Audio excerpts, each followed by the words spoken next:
All right, here we go. We're going to hear an echo as Twitch comes on, I'm sure of it. Make sure everything is on. All right, I think we're good. Somebody has a loud keyboard, though. Probably me. Spammy typing. Yeah. Just waiting for the screen to change over on Twitch. Guessing it'll happen anytime soon. My first guess was Greybeard. That was my other That's guess. a Greybeard keyboard.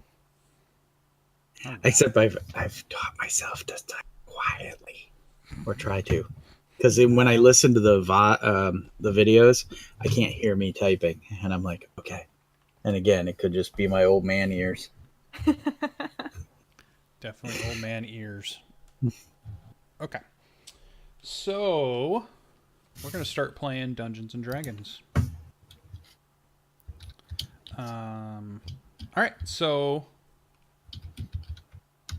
you guys are looking at the city of Orario.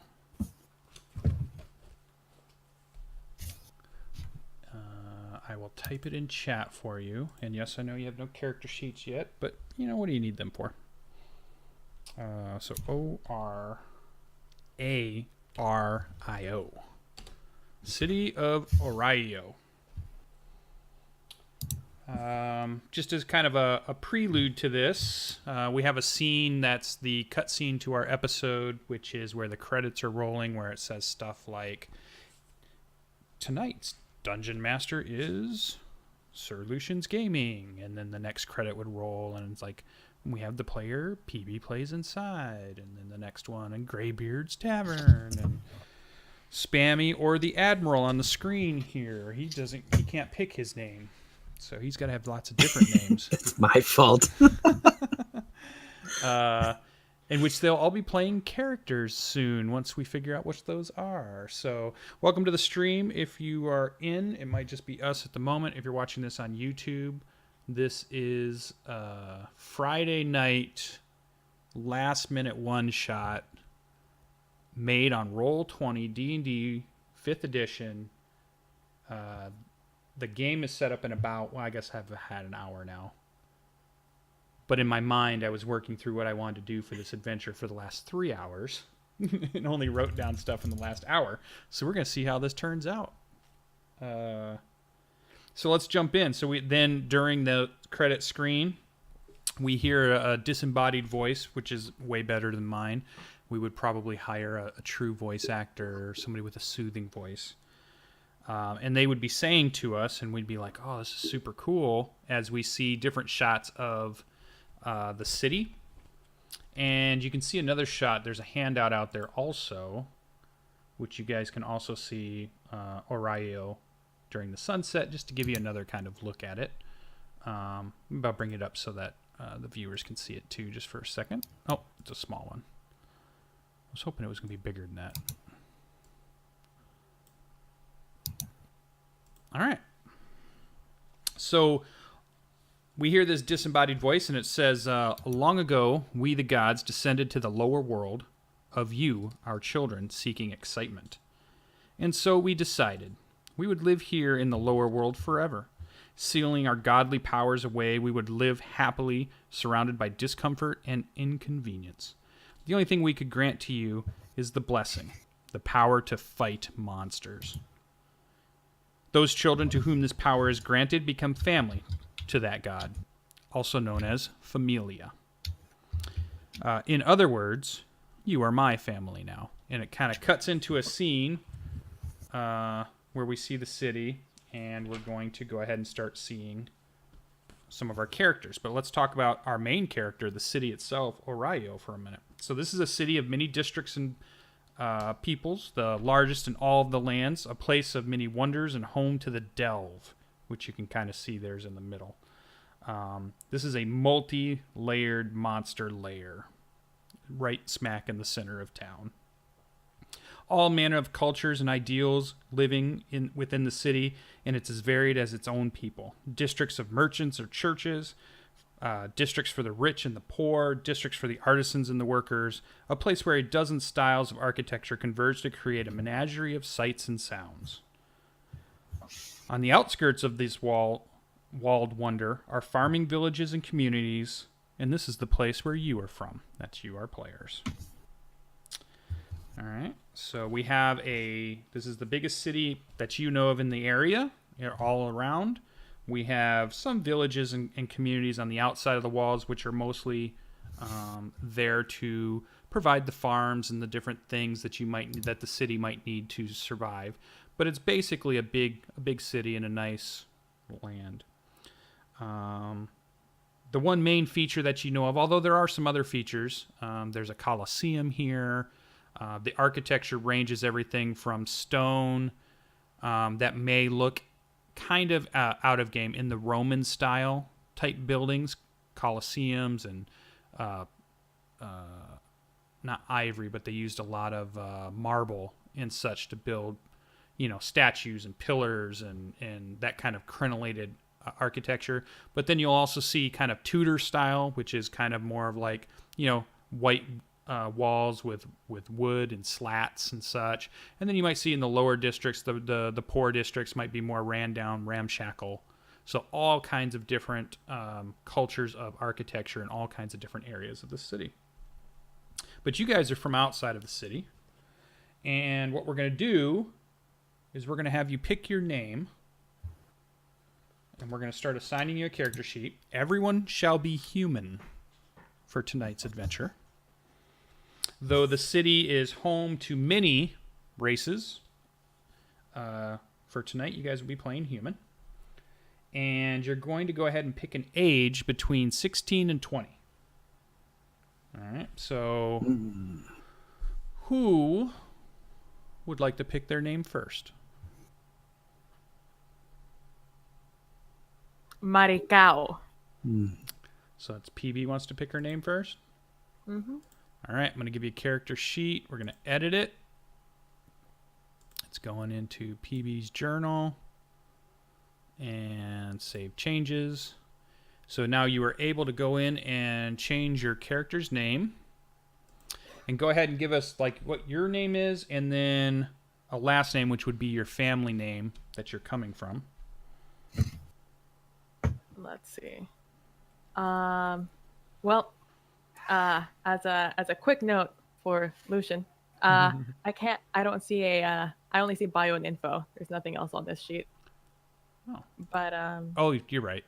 Edit, and let me say you can edit it. That might help you. So I'm going to be Maricao Rico in honor of Puerto Rico, who is going through some tough times. Maricao being a territory down in Puerto Rico, and Rico, I feel like that's explanatory. So what was the other thing you asked me to say? It's going to be hard for me to say it the way she says it, just so we're all clear. We may come up with a nickname really quick, but yes. Yeah, you can type it in. So you're going to come up with your character name. Okay. Maricao. Maricao. Maricao. Say it again. Yeah. Maricao. Maricao. Yeah. That's going to be Perfect. tough. Maricao. I don't roll very well. All right. And then, yeah, you definitely want your last name. And then pick an age between 16 and 20. You're human, so you can put that in, and you can pick male or female if you wish. 16 to 20. Let's go with 17. Always like the number. Yep. And you're certainly allowed to leave certain things ambiguous. You don't have to tell everybody all that stuff, but you can if you wish. Oh, that's under bio. Yep. 17. And what we're seeing in the Twitch is I'm on her character sheet. So as she clicks through things and she does things, we can see it, which is very cool. All right. Sweet. All right. Cool. So that's where we're going to start. Who would like to pick their name next? I actually put one into chat. Yep. Okay, so Spammy has his, so let's go ahead and do Spammy. You get a character sheet, and then you can change it. So Admiral, and save. Same thing. You will be human, and you will pick an age between 16 and 20, and pick a full name, like a first name, last name kind of thing.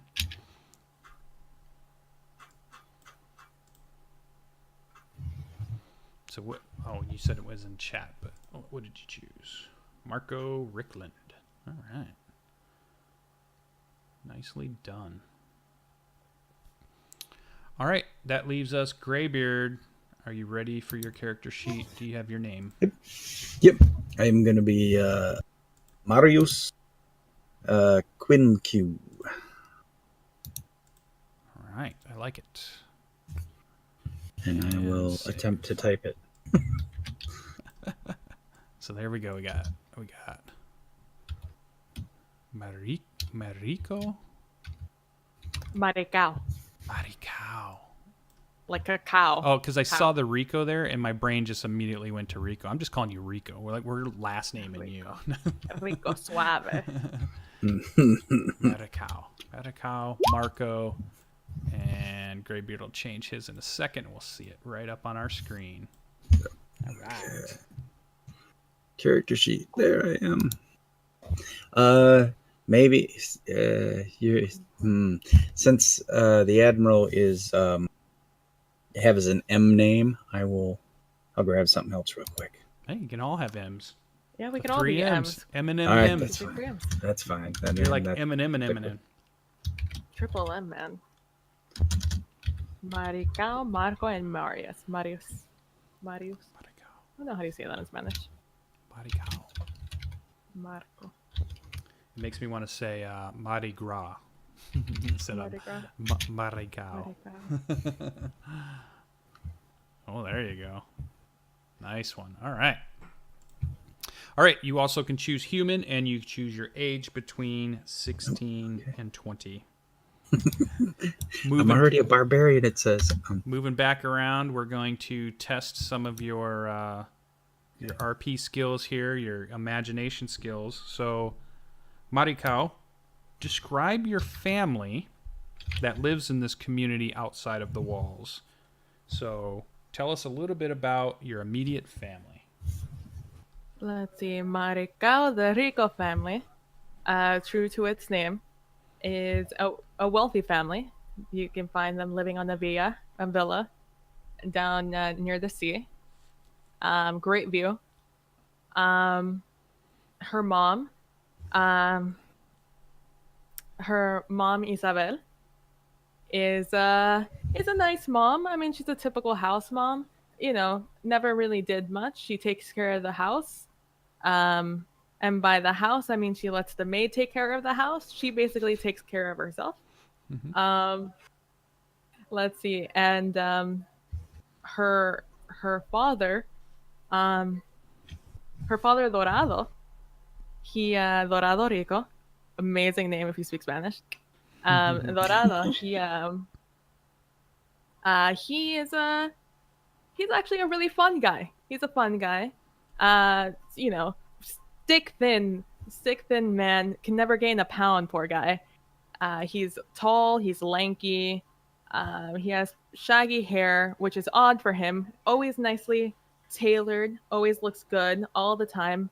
Though he's somehow he's always at home. I don't know how.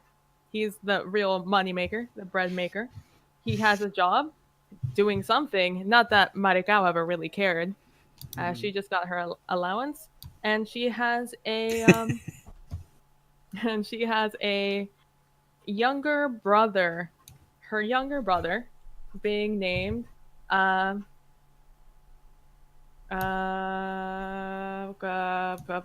pick another great name. Let's call him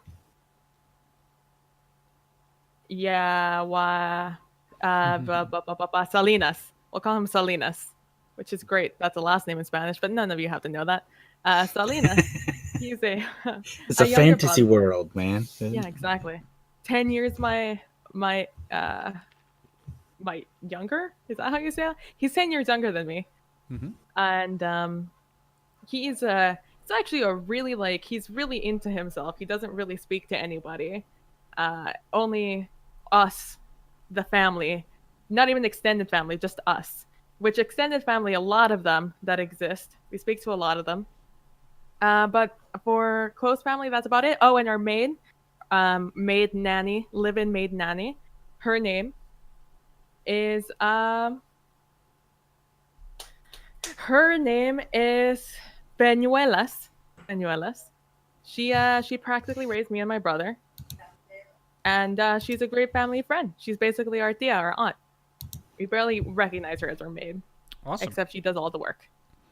So we'll move on to our next person. If you want to put some of that stuff in your bio, just in case we want to check back to it, because I'm sure you want to remember all that.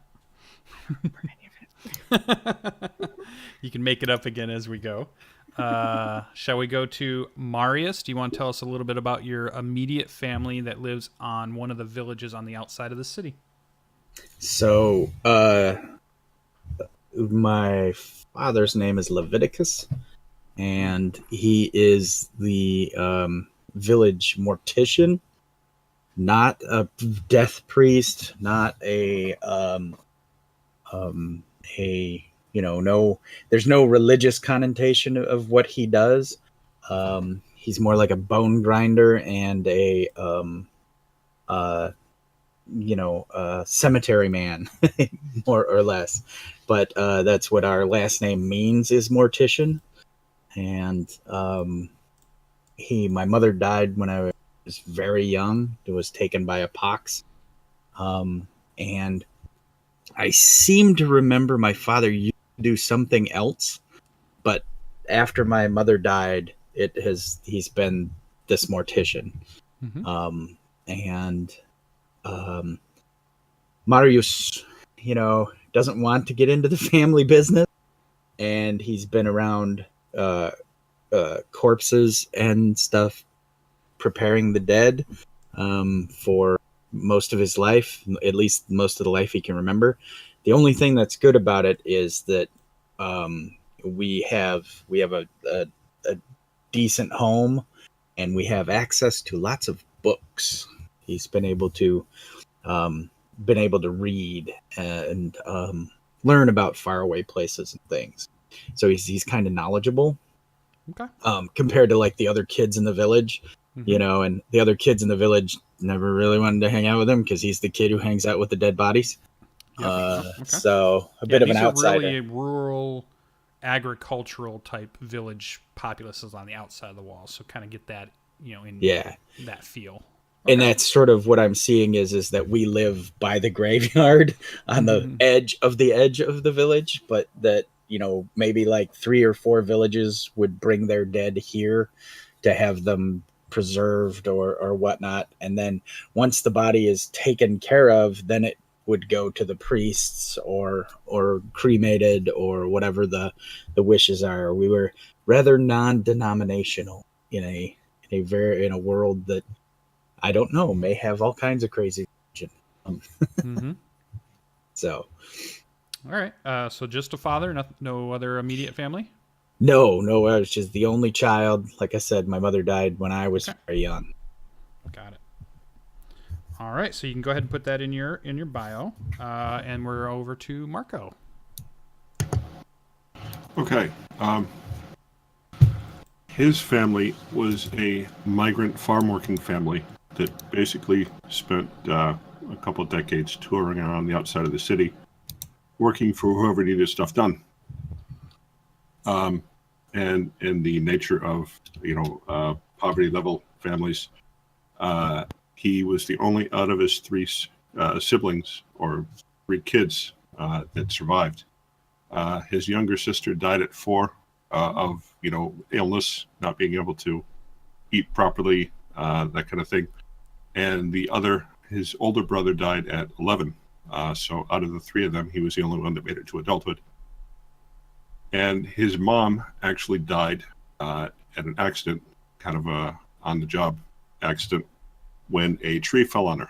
And it didn't kill her immediately, but she was unable to work, didn't have, proper medical aid, and because of, internal damage and a couple broken bones, infection set in, and it took her about, say a week or so to actually die. And since then, he and his father, who is also still alive, have kind of grown apart, and they don't see much of each other. And so he works wherever he can find work. Okay. So there are lots of different little villages around this large city, and so we'll go back over to Marikau. What is your community village name? My community village name will be. It'll be. Let's see. What's a good one? What's a good one on this list? We will call it Savannah Grande. Savannah Grande. Okay. I think that works. So go ahead and type that in chat so I can write it down. And then what would you say for the person in your family that brings in the money, mom or dad? What was their occupation? How do they make their money? Where does their money come from? Maricao doesn't know. Okay. But let's see. He seems to be like a noble of the village is about all. Yeah, he spends a lot of time at home. He's not out a lot.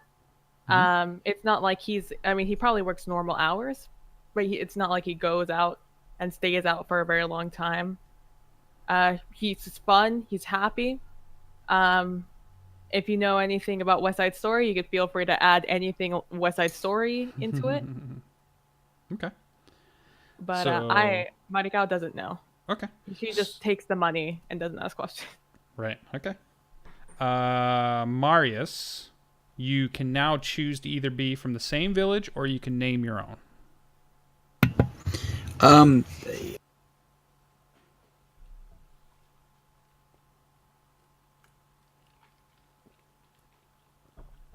maybe And you don't have to worry about trying to tie yourselves together or anything. It's just okay. Oh, Then I'm the weird unhappy kid in the you village. can be from the same one. Yeah. Okay, Yeah, cool. yeah. Same village. Cool.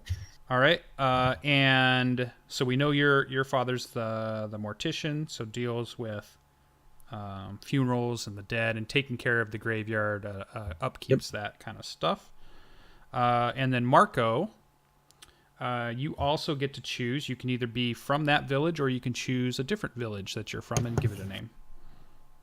I am going to follow PB's pattern, and he's not really from these villages, but there's a couple that he's worked in, including Savannah's Grandes, and a new one I'm going to call Savannah's Vista. All right. I like it.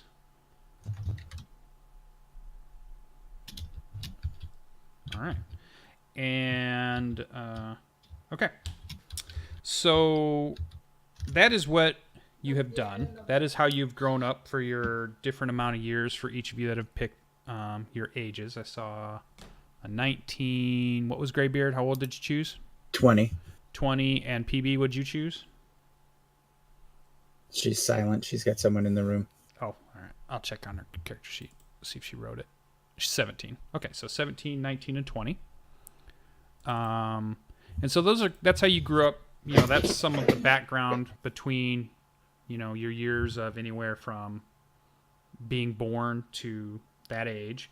But at some point in the last either year or few months, you've decided for some reason, and we'll let you guys say what this is, to not either follow in your family's footsteps and just continue doing what they do, but something has made you decide you want to be an adventurer. And you know that what that means is that in this city, there is what is called the Delve. And the Delve is this area of multiple layers from which you've heard the stories. And it's a place where monsters roam. And these adventurers, these heroes that you've heard of, will enter this Delve, and they'll do great battle with them, and they'll come out with riches and glory and stories, and they're heroic and legendary. And so you know a little bit about it, and you've heard some stories about it, but you've never actually seen it. You've never actually been there. You don't actually know what is going on. And in fact, you probably have only been in the city every now and then during maybe a festival, but have very little knowledge of the city for the most part. Your lives have been kind of wrapped up in being in the small village that you've been from, the Grandes or Vista. But now something's made you decide that you're going to try to become one of these adventurers that enters the delve. So let's start with Maricao. What caused this? Why didn't you want to just live like your mom and dad, mother or father any longer? Was there an event? Was it just wanderlust? What was it that has finally changed your mind and said, I want to be an adventurer? Let's see, what would be the interesting option? Let's see, Maricao, she... I'm going to just keep saying it in my head. Maricao. Just Maricao. Eventually it'll just stick. Maricao, she... Actually, she... Maricao is stubborn, right? Maricao is a stubborn person. And she's not a big fan of people telling her what to do. So she has an issue with authority, you could call it like that. So there was someone who she sort of wants to impress, who, you know, is not disillusioned at all by, you know, the Rico family name. And she thinks that Maricao, you know, is just a layabout, doesn't do anything. She's never going to, you know, she's just going to follow in her mother's footsteps, not going to do anything. And while Maricao admittedly would never admit it, I mean, would be totally A-okay with doing something like that. However, after this person said, you know, she's never going to be more than that. Well, you know, that lit something inside of her. And it's that stubborn anger. And so she is like, oh, you think that's what I'm going to do? Little did you know that I'm training to go into that dell, and I'm going to come out and I'm going to be victorious and come out with glory. And she said that in a blind anger. And after the fact, she was like, no, I'm not. I haven't trained. I know a little bit about it. Oh, I've made an awful mistake. But being Maricao, she's not going to back down. She's going to be like, well, I guess I'm going into the dell, and I'm going to come out with glory whether I like it or not. And that's how Maricao ends up there. I like it. All right, Marius, how come you're not going to become a mortician like father? What is driving you to become an adventurer? So I think that, you know, over the years, his father has become more and more silent.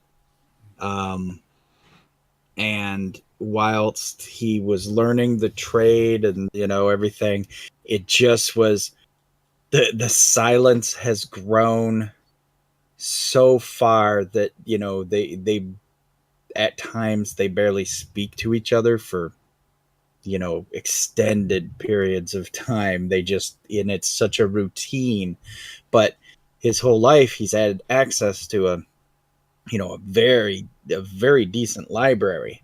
And so he's been able to read about the delve and adventure and, you know, all these things. And it just comes down to, you know, one day his father, you know, just realizes that there's no way Marius is gonna continue on with this.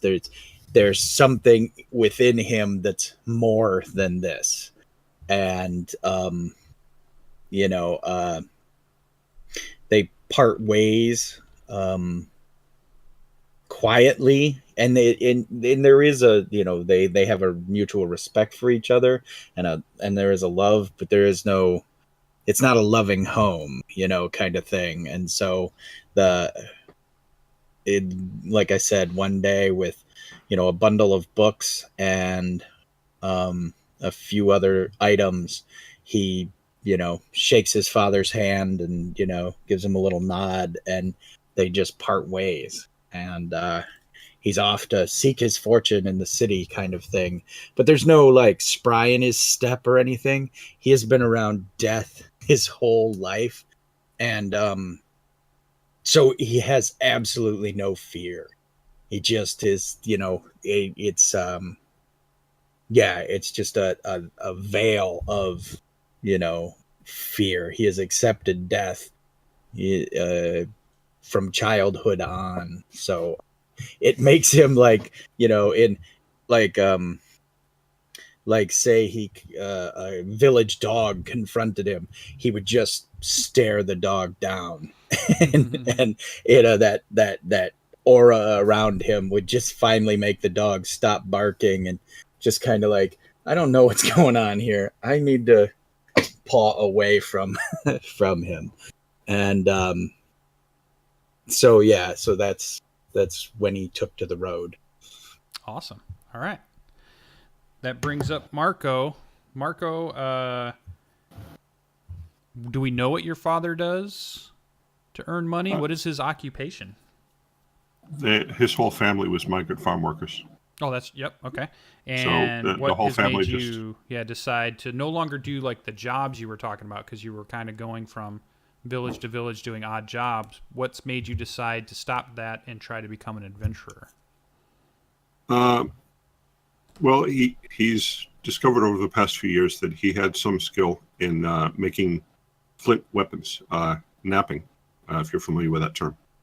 And so he spent a few years making arrows and spears and things like that. And it's just occurred to him that, life as an adventurer probably isn't any more difficult or dangerous than what he's doing now. I mean, look at what happened to his family.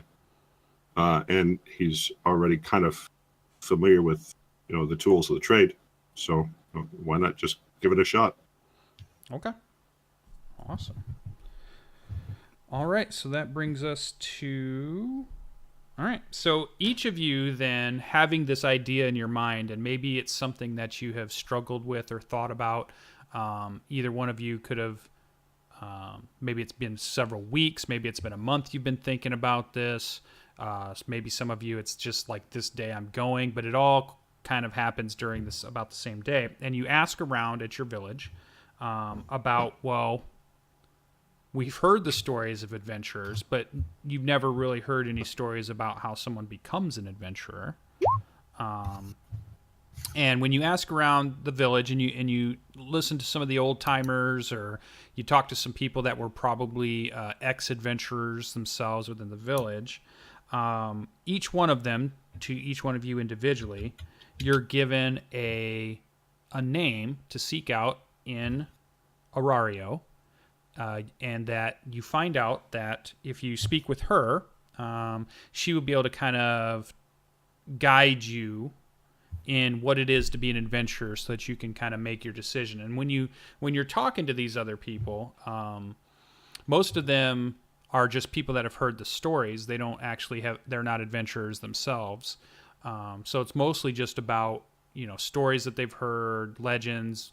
They see adventurers sometimes at the festival, but the adventurers don't typically come out of the city. They typically stay where the delve is, because to get into the delve is at the center of the city. And it goes quite a bit below the city that's here on the surface.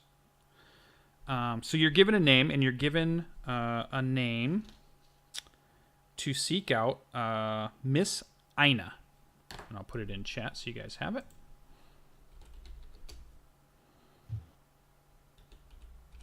So each one of you are given this same name, and you're told to seek her out she's a guild clerk that is at the main Adventurers Guild Hall, and you can find her there, and then she can help you with trying to figure out what does it mean to be an adventurer, how's this even thing work.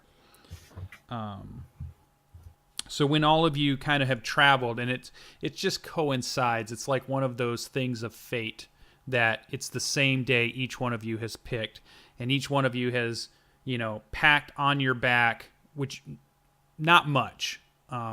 You probably have a change of clothes, You don't really have anything because you don't know what adventuring really means here. You've heard some stories, but none of you have access to an actual sword or an actual set of armor. Nobody in the villages has that kind of stuff.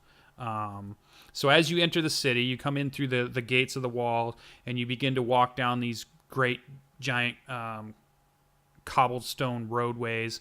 And towards the outskirts of the walls is usually a lot of the lower income districts, and as you get further and further in closer into town, you start seeing like merchant districts, which is all about bazaars and shops and stores and all kinds of stuff. And then you'll see taverns and inns, and it's a very boisterous town. It's a very loud, everything's a lot more loud than at your village and your community that you're used to. Lots of carts and animals pulling carts back and forth. You got to kind of dodge out of the way. There's children running around and playing. You go by courtyards that have like big fountains in them where people congregate. And it's just this overwhelming kind of sensation, kind of moving through this really big city when you're from a pretty small village type town place.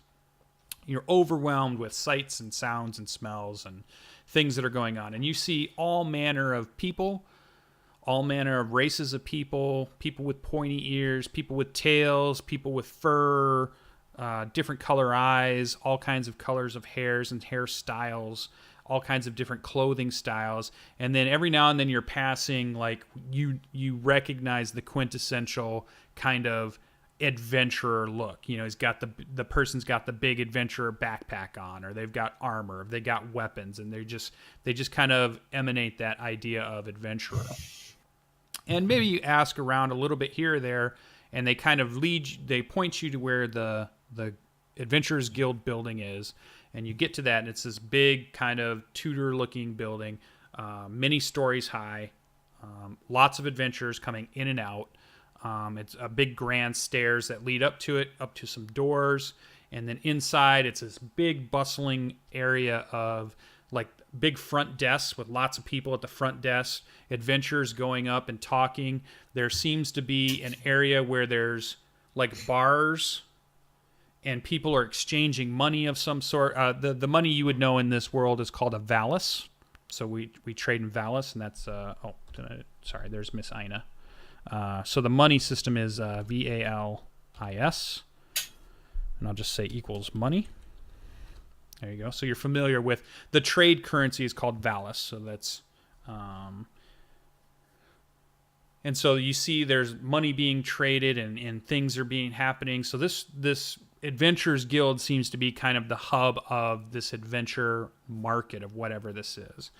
And each one of you ask around, and you find that Miss Ina's standing behind a counter. And as each one of you come up, you're kind of like queued up in a line waiting for her. And in front of you, she's talking to an adventurer, and it looks like they're maybe looking at like a little map or something, and they're talking. You're not quite hearing it because there's so much noise going on with discussion. And then they shake hands, and she waves to that adventurer, and that adventurer kind of moves off. And then who would like to be the first in line? Who was the first one to get here? Marius. Marius was first. All right, so Marius on your character sheet. Now we have Maricao and Marco. You're standing so in a line behind Marius now, who you see is moving up. Marius, what do they see as you're moving up? What is your look? How do you what is your hairstyle? What are they seeing as you're moving up? And they make sure you put that in your character sheet as we go to each person. So his hair is almost non-existent, though he's only 20 years old. He keeps it like super cropped to nothing, like the side of my head, but all over his head. He doesn't have any facial hair. That's part of he's very clean, and he seems to wear he's got a black frock kind of like a robe almost, but it's actually breeches and a long black coat. And he's got like a simple pack, but there's the square pointed corners of at least one book in there. Okay. And yeah, you guys can consider yourselves, you're basically like 0 level townsfolk at this point. So yeah, you have almost nothing at this point. And again, he's got his mother's features, so he's got like steely blue eyes, and his scruff hair is a gold color, which is unusual for the territory, and for the indigenous people of the area. And he's a bit taller than most folk, again taking after his mother, which he knows almost nothing about, except that she was a foreigner. All right. So you walk up, and it's basically this big, long wooden countertop, and you can see people. You see Miss Ina, and Miss Ina is kind of dressed in what you see is more of like a clerk kind of outfit, more of a almost like a little bow tie, a shirt with a vest, and that's what all the different clerks in here are kind of wearing. It seems to be of like certain colors. They a few different color variations, but it seems like they all kind of match quite a bit. And they have a emblem, which is 2 crossed swords. Is the emblem that they wear, which is you recognize now as you kind of think it's the guild emblem, the Adventurers Guild emblem, 2 crossed swords. And she has blondish hair, blue eyes, short-cut hair, immaculately dressed, has her pin, and glasses, has some spectacles on as you walk up. And she looks at you and says, well, hello, I've not met you yet. How may I help you? And he gives a kind of formal nod and reaches across the counter and extends his hand. When he does, his motions are all not slow, but smooth. And so, his arm kind of rolls to her to extend his hand, and he says, I am Marius Montague, and I have come for adventure. She says, oh, so you are not a member of the guild yet. I see. Correct. Okay. She says, well, my shift here is only going to last for another hour, but then I can do an orientation for a new member. Would you be able to just wait here in the lobby or just around, and then in an hour I could give you the new guild member orientation? The whole time I've had my hand out. Yeah. And if she at this point has not taken it, his arm kind of rolls back and goes down next to his side where his other hand has been. And he says, why, of course. Yeah. And she gives you like a bow, and Okay.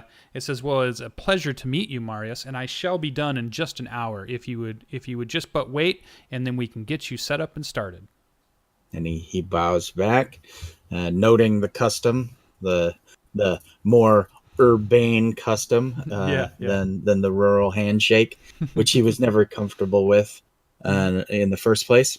And he tries to find a seat where he can see everything in the room as best he can, and maybe keep an eye on her in the peripheral of his vision. Awesome. And then one thing you guys can think about doing, if you have your player's handbooks open during the times where things are going on and maybe it's not your time up, be looking for so fill in information that you give just so we have it on your thing. Be thinking about trying to find your personality traits, so your ideal bond and flaws.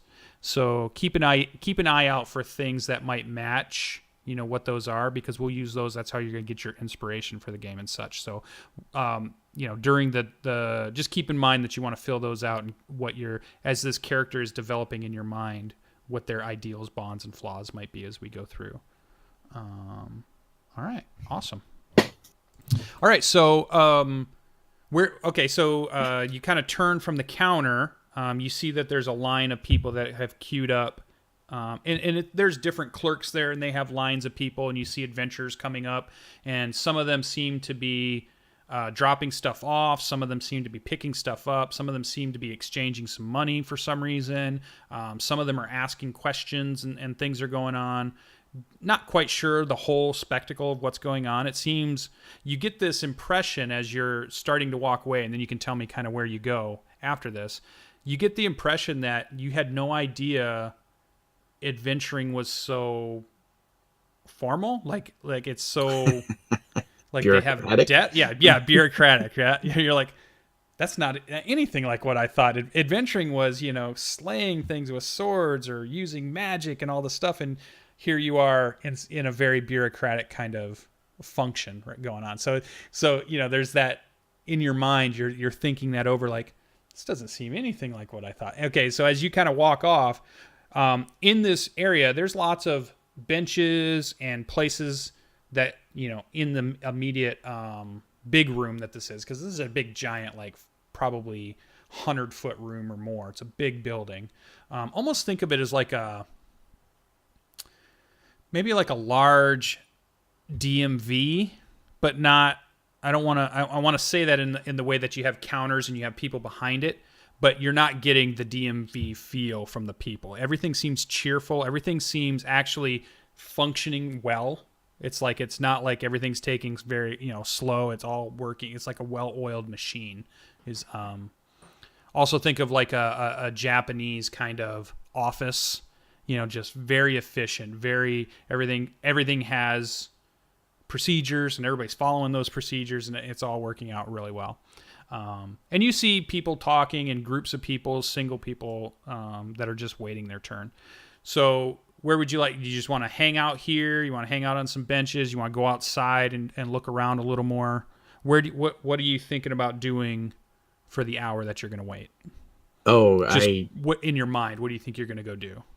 I'm going to find a bench in the middle of the short walls in this 100-foot room, so I can see everything. Like I said, the whole, and I will sit for an hour, and all right, just sit.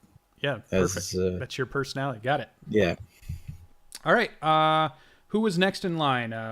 Maricao or Marco? Who was next in line? He would probably be up there, but I will defer to PB if she'd like to go next. No, go for it. Okay. All right. So Marco, you see Marius turn, and he starts to move off. You were next in line.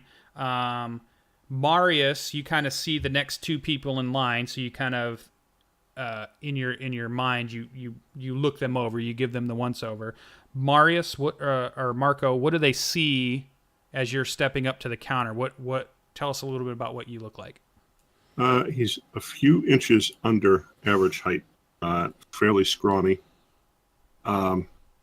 He is not wearing a shirt. He's got a pair of trousers. One leg was hacked off just below the knee. The other one is kind of frayed itself about mid-calf. No shoes. He goes barefoot. He's got kind of dirty brown hair, brown eyes, a pretty dark tan. Awesome. And his hair has been cut off right about collar length, fairly roughly, like somebody was sawing at it with a flint knife or something.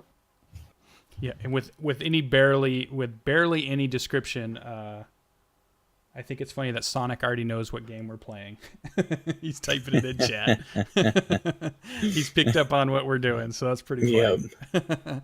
All right, so so you walk up and you see Miss Ina behind the counter, and she gives you a look too, and she says, it seems like I have not met you yet this morning either, and how may I help you? And she seems very cheerful and chipper. He actually looks up and makes eye contact for a second, and then he looks back down, and he says, I'm Marco. I'm here for the adventuring work. She says, "Oh, another new guild member looking to join the adventuring guild." And she says, "Well, my shift ends in about an hour, but then I could go through the new guild member orientation. Would you be able to wait nearby within the hour, or would you like to come back on another day?" I will wait. All right. And she says, "Well, thank you for showing up, Marco, and I shouldn't be too long, and then we can actually talk about joining the Adventure Guild. It was nice to meet you." He kind of And then she bows to you. hesitates. He's already turning away, but he kind of just does a quick head nod. And did she point out where he should wait? Say that again. Did Miss Ina point out where he should wait? No, she just actually she didn't. We'll just let you kind of So you do see benches around in various areas. There's some that are empty. There's some that people are sitting in. There was a big courtyard out in the front that had a big fountain in front of it, and there were people out there just sitting and enjoying the fountain or the sun. There's little merchants, food merchants that had set up out there and stuff. Or you could explore that town a little bit more. Up to you what you think what Marco would do. He grabs a seat somewhere in sight of the counter. Okay. So that she doesn't forget about him. And as he has nothing else to do, he goes to sleep. Okay. Awesome. And that leaves Maricao.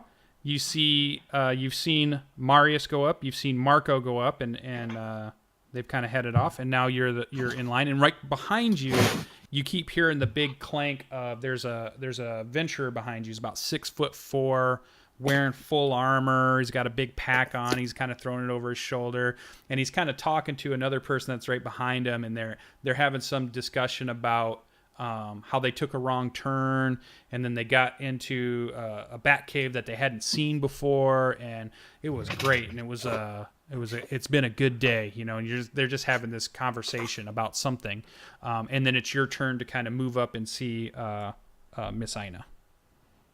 All right. So as I come up, I give a polite, pristine curtsy, and I say, "Good day. Are you Miss Ina?" And she gives you a deep bow, kind of reflecting the curtsy and recognizing a well-practiced courtesy. And she says, "I am, and yet another person I have not met or seen around here today. How may I help you?" Well, it's a fine day to be meeting you, Miss Ina. Today I am in search of the beginning of my journey towards the glory of beating the Dell. And she kind of recognizes the way you say it, kind of with pauses in there and stilted, as if you don't even know what that is. And she says, "Oh, another new member to join the guild?" She says, "I can't believe it. I've had 3 in just one day. This is amazing." And she's looking around at all the other lines, and they're all filled with other adventurers and stuff. And it's like all 3 of you have come to the same line. And she says, "Well, I do have my shift here for the next hour or so. And if you would like to wait, I could go through the new guild member orientation with you. Or you could come back on another day, and I would be able to help you then." Well, of course, Miss Ina. Thank you very much for your time. I shall see you in an hour. And I give her another. Yeah, and she gives you a bow, and she says, "Well met. We will see you in an hour." And then she gives you a deep bow. All right. So then you kind of walk off. So you kind of have a choice of, there's still some empty benches here and there. There's outside. There were the stairs. There was the fountain out there. There's a few food merchants around. There's more of the town that you could go and look at or take a, or what would Maricao do for her? Why she waits? What's her personality of waiting? I think that Maricao would head outside, and she would just take in the city. Just just take in everything that's happening, all the noises that she's not accustomed to hearing, just the hustle and bustle, Mm-hmm. and just like take that in and absorb what's actually happening and just live in the moment for a little bit. All right. Awesome. All right. So yeah, so you get about, 30-ish minutes, 40-ish minutes of staying near but looking around at some of the architecture that's around here. It seems like a very Tudor style district that you're in, and you're realizing that as you were walking through town that it felt like there were very distinct districts, like all the buildings were very similar in areas, the architecture of the buildings were similar, and there's different places that have different types of architecture, and you really get the sense of there's a lot of to explore for somebody who's interested in that kind of stuff. But you're also probably not wandering too far, as you want to be there when that hour is up. So as the hour is up, you see another person. For those of you that are still inside kind of watching where Miss Ina is, you see another clerk come up, and they kind of chat, and they're smiling at each other. And then the other clerk takes the place where Miss Ina was, and then Miss Ina grabs her. She kind of has like a little cape, not quite a cloak, but more of like a cape thing that she puts on. And then she kind of comes out from another area of the counter, and then she's kind of looking in the crowd, and she spots Martius, and she spots Marco, and she kind of walks up to each of you and says, "Well, please follow me, and we'll go to a place where we can speak, and it's not quite so loud." And she finds Medicao coming in maybe through the door. She sees you through the door and waves to you to follow her. And all three of you kind of see each other. And she's like, "I'll be able to do this all at once. We'll get this taken care of nice and easy." So she kind of leads you down the hall, and you're seeing all the clerks and the lines. And then at the other side of the building is an area where there's a hallway, and then there's rooms, and these rooms seem to have doors that are open, and then inside there are just tables with some chairs around them, and it just look like meeting rooms of some sort that are set up here at the back end. And she kind of leads you into a room, and she has you sit down at a chair, and there's like a little decanter of water there with some glasses around it, and you actually see that it's glass goblets. So it's kind of, it makes you feel a little more ritzy. It feels like, most places you would go, like taverns, or even, even at home, for some of you, you might have glass containers, but you wouldn't use them very often. They might be special occasion kind of things. Normally you would have either clay or wooden drinking vessels of some sort. But in this case, they have these nice glass goblets there, and they're providing a nice sparkling water at the table. And she has you sit around, and it's just a regular kind of rectangle table. It's not anything special. And she kind of just gestures toward the table to have you guys take a seat, and then she makes sure that she sits last as each one of you take a chair. And she pulls out like a big book that she has that looks kind of like a ledger, and she says, "So if I remember right, you were introduced," and she begins to write down the names, Maricao, Marius, Marco, and she's writing down your full names that you would give, and she's putting them in there, and she says, "So you would all like to be adventurers." And she says, "Well, that's fantastic. Let me tell you a little bit about what being an adventurer is here. So when you say you're going to be an adventurer, one of the things that the city has is that all adventurers must join the Adventure Guild. And we do that to keep track of those that are going into the delve. And so in the early years, before we had the guild, many would try to go into the delve, would be lost, and there would be many that wouldn't know what had happened. And we wouldn't know how many went in, how many didn't come in. And it was decided that we should keep better track of who is going in, and so that way we can make sure who's coming out also. So you would want to, one of the first things you would do is you'd want to join the Adventure Guild. Now, like many citizens in the city, everybody pays taxes. So the bakers pay taxes, the merchants pay taxes, even the farmers on the outside of the city will pay taxes to their communities. But for adventurers, what they pay is for a license to go into the delve. It's not very expensive, but it's a way to give back to the community so that we can upkeep the guild hall that you see here, pay those that work here, and manage the different functionalities of the guild. And we also help you with finding one of the gods that will be giving you the abilities that allow you to go and fight these monsters. Because obviously, not just anybody can go and fight monsters. You actually have to have some type of ability to go. A townsfolk couldn't just walk into the delve. They would never make it out alive, she says. It's only through the blessing. And she says, have you heard of the blessing? And you either you may not or you may not. And she'll explain it anyways, whether you shake your head yes or no. And she says, well, the blessing is from the gods, and it allows adventurers to become the adventurer. It gives them the skills to use weapons and armor, cast spells and such. All of those fantastic things that you've heard about adventurers. But I do want to caution you, this is dangerous. Many adventurers do not come back. Many adventurers over the years have been hurt or maimed. Many have come out with injuries not only to body, but sometimes to soul or their mind. And though I see that most of you are young, and that's how most come to us to join the Adventurer Guild, I feel it's my duty to warn you that this is a very dangerous path that you have chosen. And she kind of looks at each of you, stares you in the eye a little bit to make sure that you're at least hearing her say it, and seeing if any of you are giving her any type of a waiver of, oh, maybe I don't want to do this. Maybe I want to leave. Does anybody give her that kind of look, or does everybody kind of steel themselves, or everybody still kind of solid in their idea that they want to be this adventurer? Mariu's face the entire time, absorbing everything she's saying and like documenting it. Okay, good.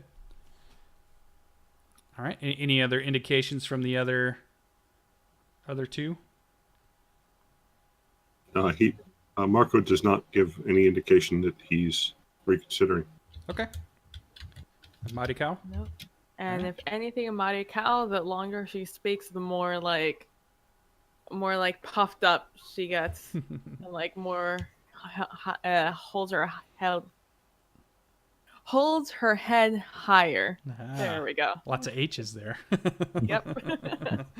4, in fact. 4 H's. All right. Okay.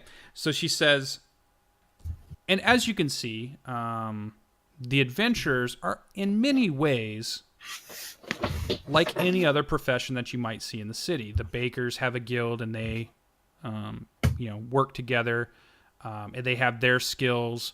There will be people that will apprentice. They'll eventually join the Bakers Guild, and they will become bakers within the city somewhere. And adventurers are very similar, even in the fact that if you break it down, adventurers are really providing a service. They are the ones that go into the delve, and I'll put that in there just so you guys can see what I'm talking about, because maybe my pronunciation isn't bringing it through. The delve. The adventurers go into the delve, and they are able to represent their familia. And the familia is the name that's given to when you've joined a god, a sponsor that has given you the blessing. Because the only way you get any skills other than being a townsfolk is through a blessing from one of the gods. And when they give you that blessing, you join their familia, she explains.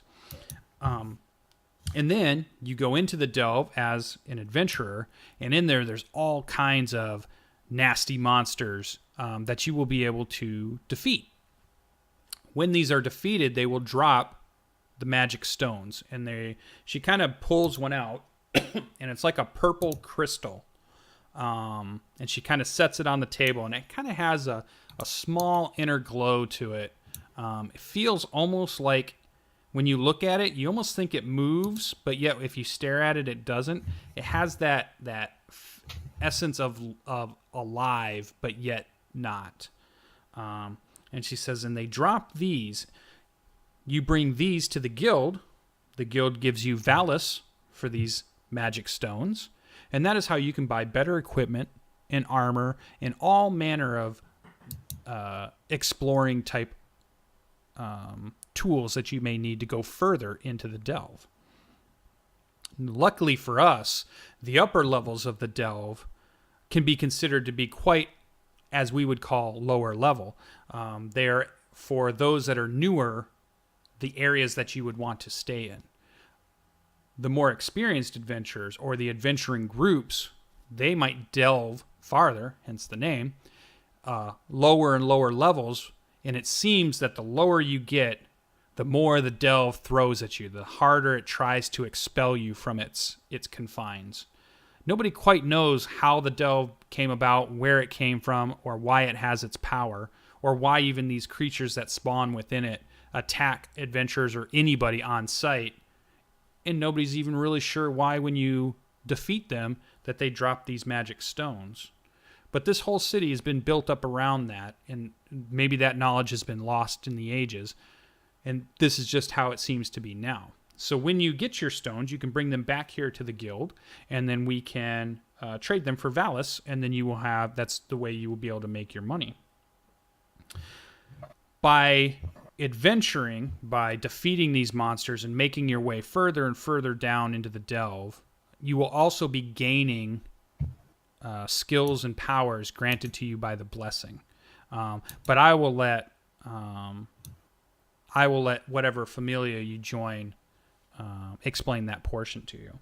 So she has your names written down, and she says, so for the first week, as a brand new member, the license is free.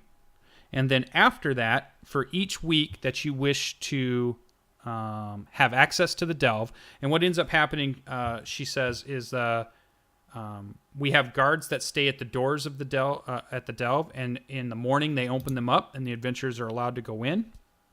They stay open for a period of 12 hours, and then the doors are shut, and they won't be opened again until the next day.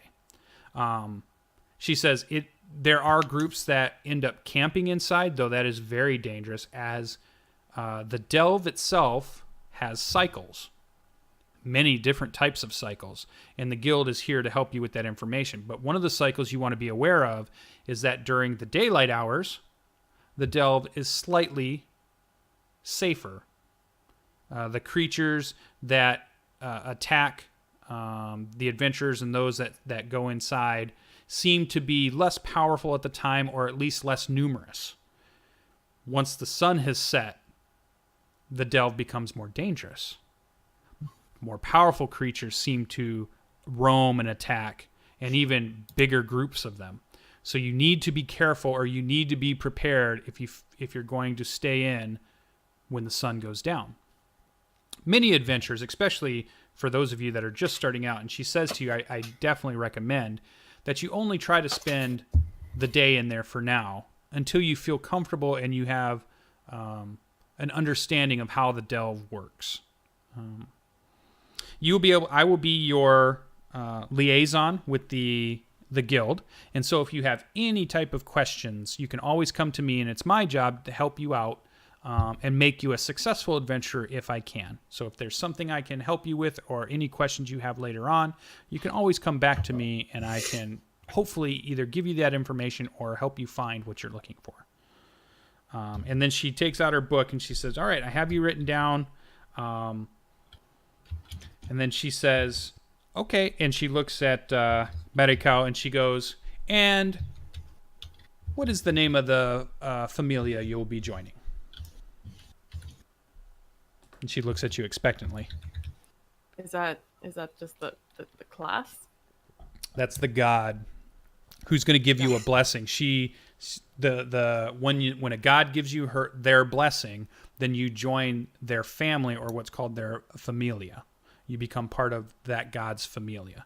So she's like, which familia have you joined? Is that another name I just randomly pick, or should No. I actually No, think of an actual there god? are ones. Yeah, so you probably don't know any. So this is like a question where you're like, I don't know what to exactly like you're saying right now. The PD confusion is the Marikau confusion, because you're like, I don't know what the answer is. I don't know.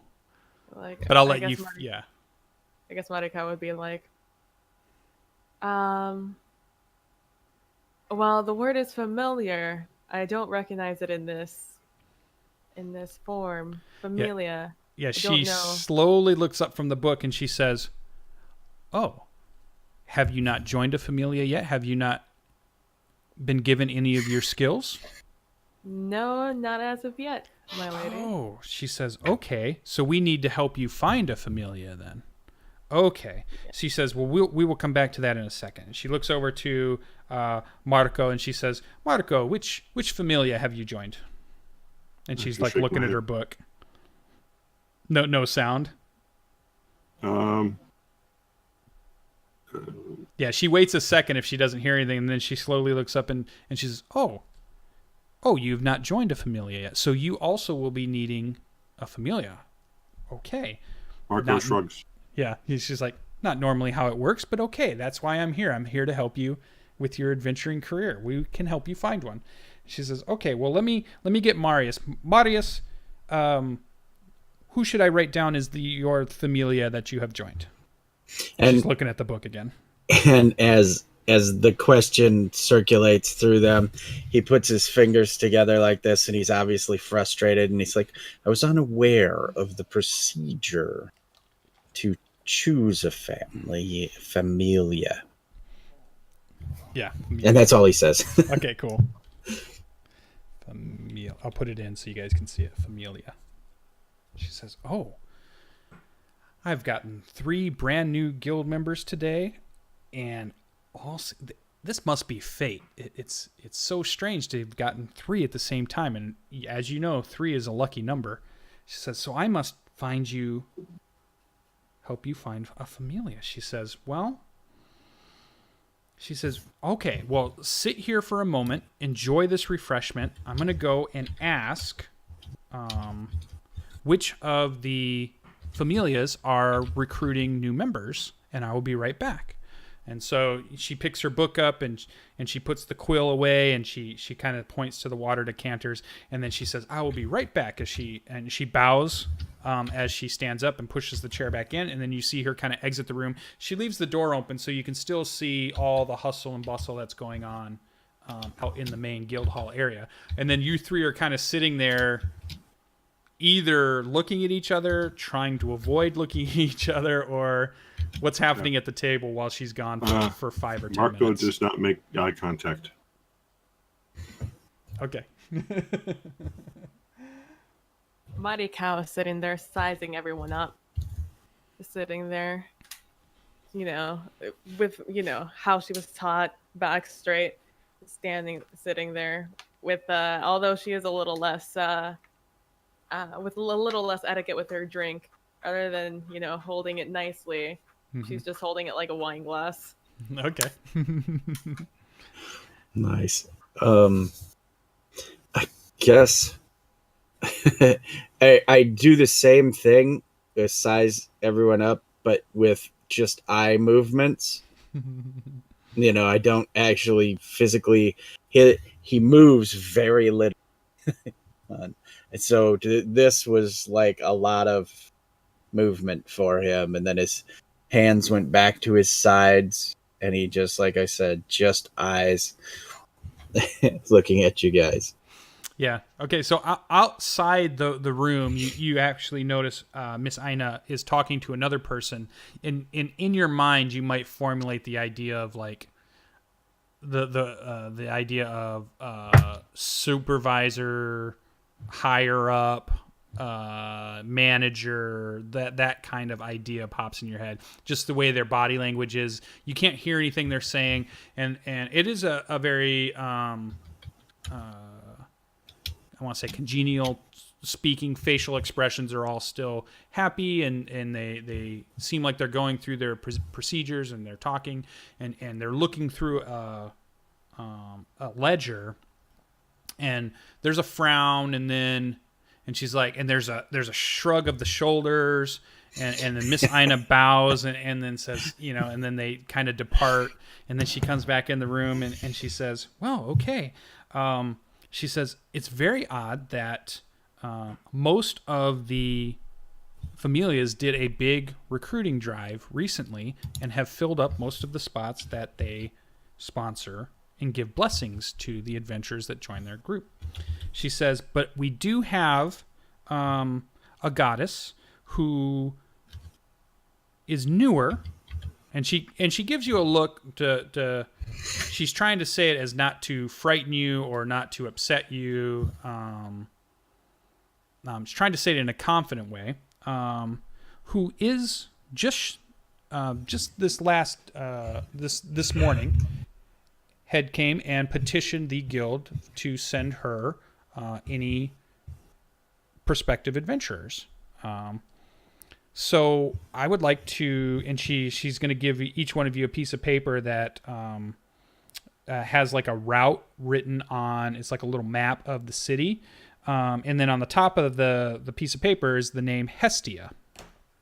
So it's the goddess Hestia. And she says, Hestia is looking for adventurers.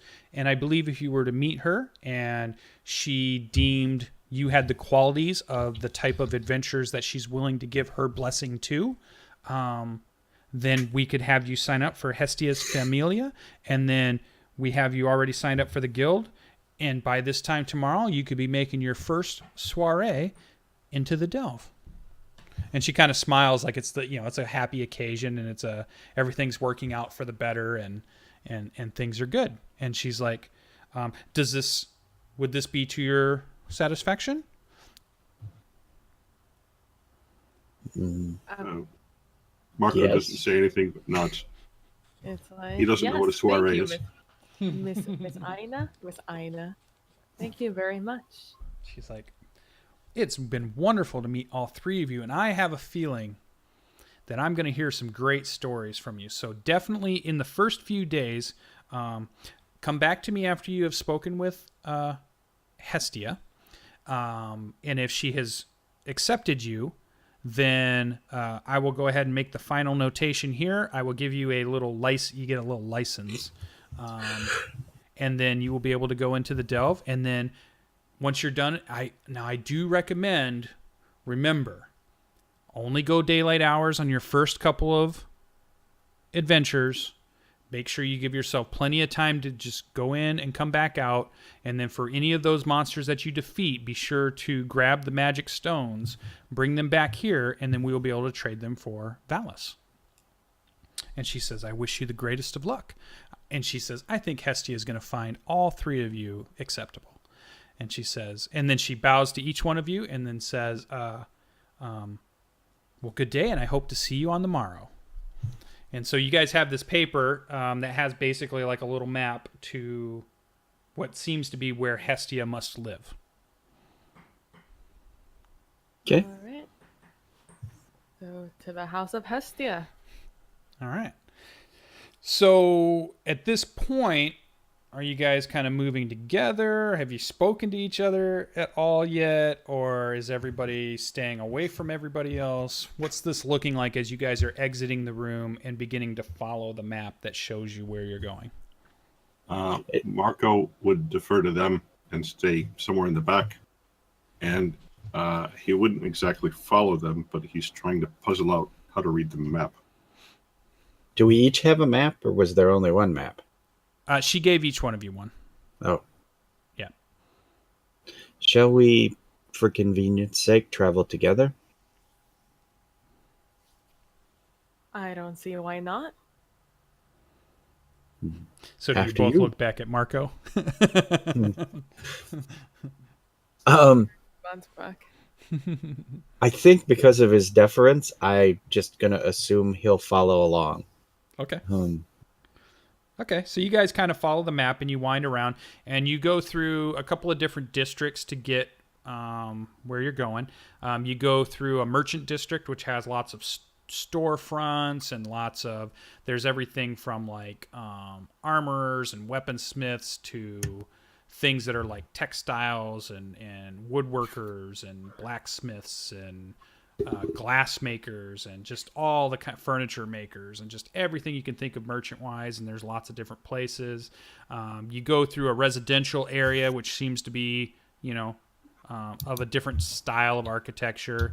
And then you pass down another road, and you've noticed you're kind of getting into kind of a lower economic region, as the buildings seem to be a little bit more dilapidated.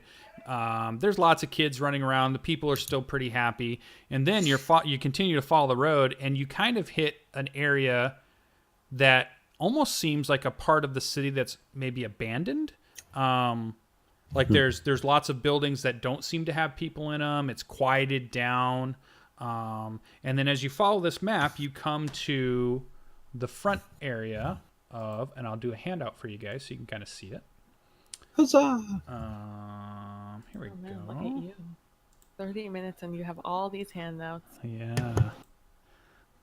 There we go. So you come to what looks like a church, but it's definitely run down. The door's hanging off the side. The windows are kind of busted in. There's no symbols on the outside of it, and that's a very common thing in most of the churches that you pass, is that there's not normally outside symbology of the religion. There's not really like religion per se, as more of these gods who have granted people boons to go become adventurers. It's not like organized religion happening, and that's mostly true of all of the other places. And so as you kind of see this door, and you kind of it kind of ekes open, inside, sitting there is kind of, there's like some pews that are broken over and sitting there, waiting kind of for you, as if she's been notified you were coming. You see Hestia, and Hestia is dark-haired, shorter, probably 4'9", maybe right at the 5 foot mark. Appears to be human in shape, but she's a goddess, wearing white clothing and robe, or more like dress, pigtail, and a youthful look, a younger look, maybe even probably approximating your guys' age, even though obviously she's an immortal god of some sort. And she sees you come in, and she lights up bright. Her eyes are bright, almost with a little bit of tearing, almost a little bit of water, but she's holding it back. and she seems very excited that you're here, and she says, "Oh, finally, people that want to be adventurers. It's been so hard for me to try to find anybody to join my Familia. Everybody wants to join all of the big adventuring groups, and nobody wants to give us newer gods a chance. But please come in." And she kind of brings you into this area, and it's kind of dusty and broken down. And she's like, "Well, please introduce yourselves." And she's kind of waiting for you to introduce who you are. I give her a nice, well-practiced curtsy. Nice, and I bow my head a little bit in respect as I do so. And I say, "I am, oh God, what's my name? Maricao Rico, from, I was going to say San Andreas. What is it? Santa Buenas? Sabanas Grandes, yeah. Sabanas Grandes. That's a funny name. Sabanas Grandes.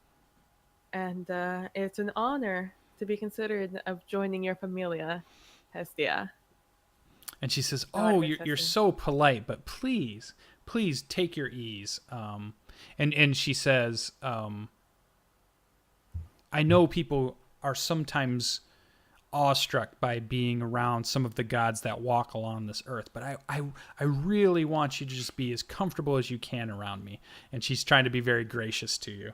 And then she kind of looks to whoever's standing next to Maricao. The more gracious and engaging she gets, the more nervous Marco gets. Okay, good. All right, so she kind of looks to Marius next. Okay.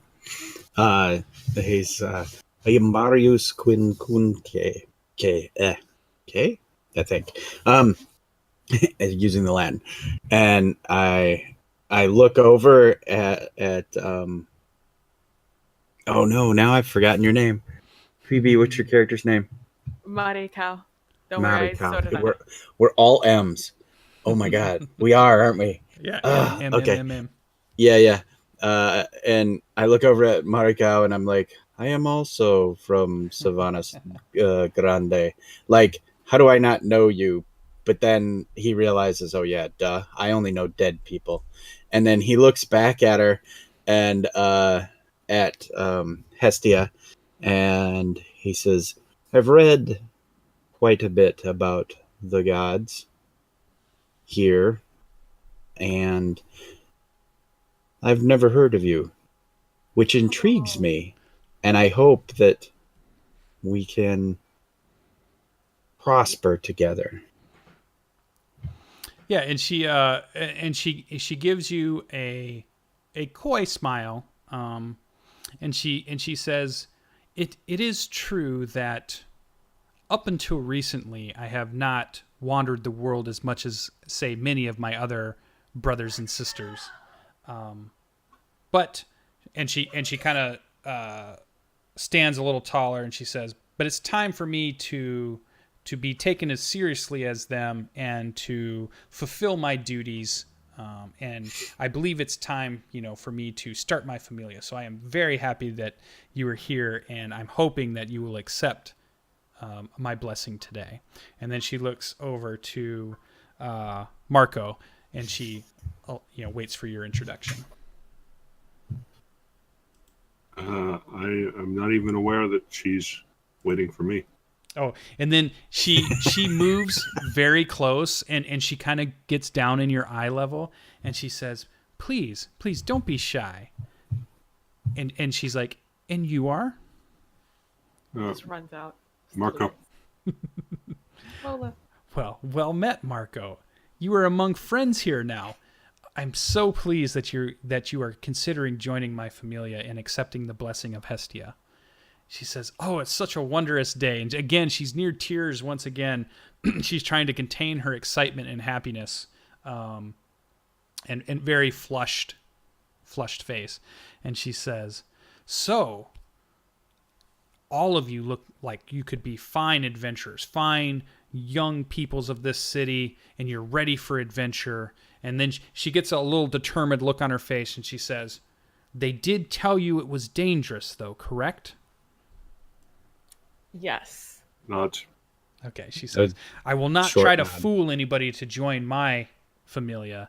There are some underhanded siblings of mine have done some dastardly things, and I would not stand for that. And she stamps her foot on the ground. She says, I want to make sure everything is honest and that I'm taking care of you as best that I can. And almost as if to say, look, I'm a real god too. I can take care of, my Familia and adventurers too, like everybody else, like all of her other siblings. And she says, well, then we must offer you the blessing, she says. So in this case, we're going to bring up, this is the fun part. Let's see, I need... By the way, when I said that I hadn't heard of her, it wasn't any kind of insult. It was a fact. I had just never read it. So You must have missed that book. yep, exactly. And All right, what we want is a full list of our class. There it is. Perfect. A list of classes. Love it. All right, so she looks to you, and she gets serious once again. Oh, no. I don't want that webpage to play a commercial for all of us. Oh, I hate that. Oh, do I hate that. Okay. So she looks at each one of you seriously, and she says, all of you appear to be exactly what I was hoping for, and I wish to offer you the blessing of Hestia. Do you accept the blessing? I do graciously accept your blessing, Hestia. Okay. Yep, go ahead. Why, of course, if we are to be familiar, we should. Yes. And we get a nod from Marco. Yep. She says, then please follow me. And she leads you to the back of the church. And at the very back, there's a dais back there, but along the wall, you notice she reaches out and she looks to each one of you to make sure you're watching her, and she presses like right at a certain spot, about 3/4 of the way up. You don't really see much there, but you would recognize it if you put your hand there, you'd know where she touched. And then you see a door swivel open, and there seems to be some stairs that lead down. And then she goes down the stairs, and as if, gives you the look to go ahead and follow. And she goes down a set of stairs, and it opens up into a pretty cozy room that has like a couple of beds. It has a chair and a couch and a table and a little wash basin. And it has a few little other small rooms that seem to lead off that are empty at the moment, but have little beds. It's all very Spartan. And it's all seems to be stuff that's well used, but it does look like she's kept it up. It's not as dusty as the upstairs. It has more candles and stuff lit up. It has a nice kind of soft yellow glow to everything from the candle lights. It looks clean. It's obviously that she keeps the place clean, even though most of the stuff like the beds and the blankets and the furniture and the different things seem to be of well used, not of a high quality, but serviceable and maintained in such a way. And she kind of goes over to, like, there's a main bed in the room, and she looks to Marikal first, and she says, please lay down on the bed. Nice look. Like, You know what? okay. It's like, well, that's a little direct, but okay.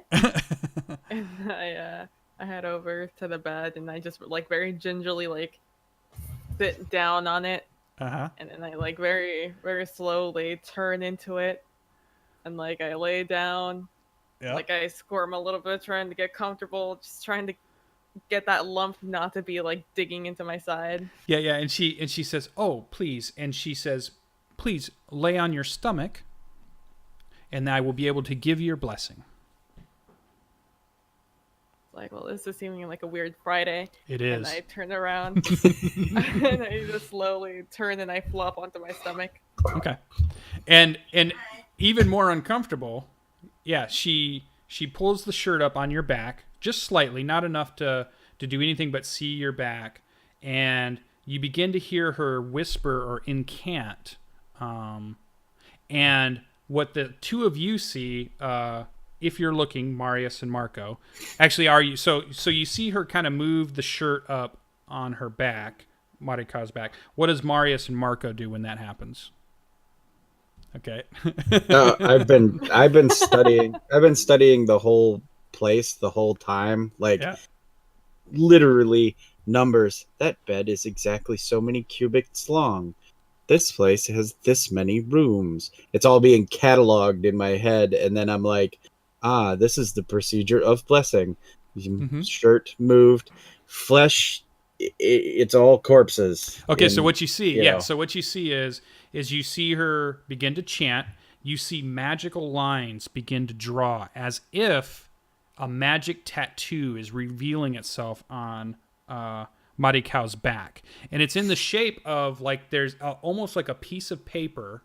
You can't quite see it because you're a little bit away, but it's almost like a tattoo of a scroll or a tattoo of a parchment, and there's weird letters and numbers, and you see those things kind of rise up above.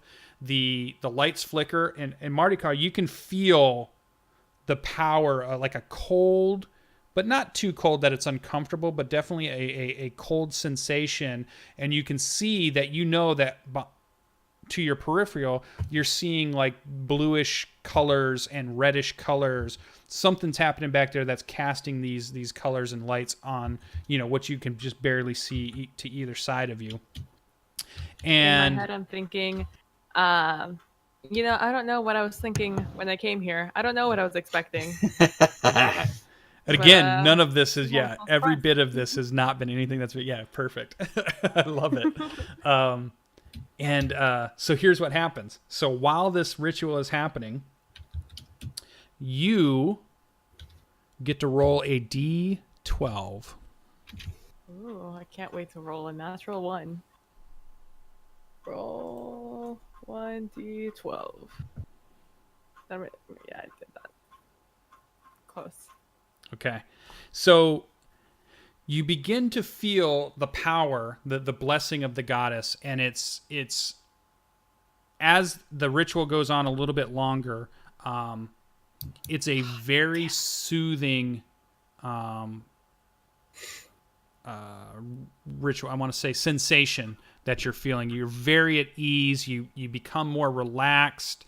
You feel like you trust, and you feel like there's a connection growing between you and Hestia. Like there's some type of connection being made between the two of you. You're feeling that she is giving you power from within her, and it is moving into your body. And you begin to feel like you might know how to do maybe some magic, some like a spell, maybe. You get this idea of possibly being able to heal. You get this idea of having the ability to swing weapons and fight and defend yourself.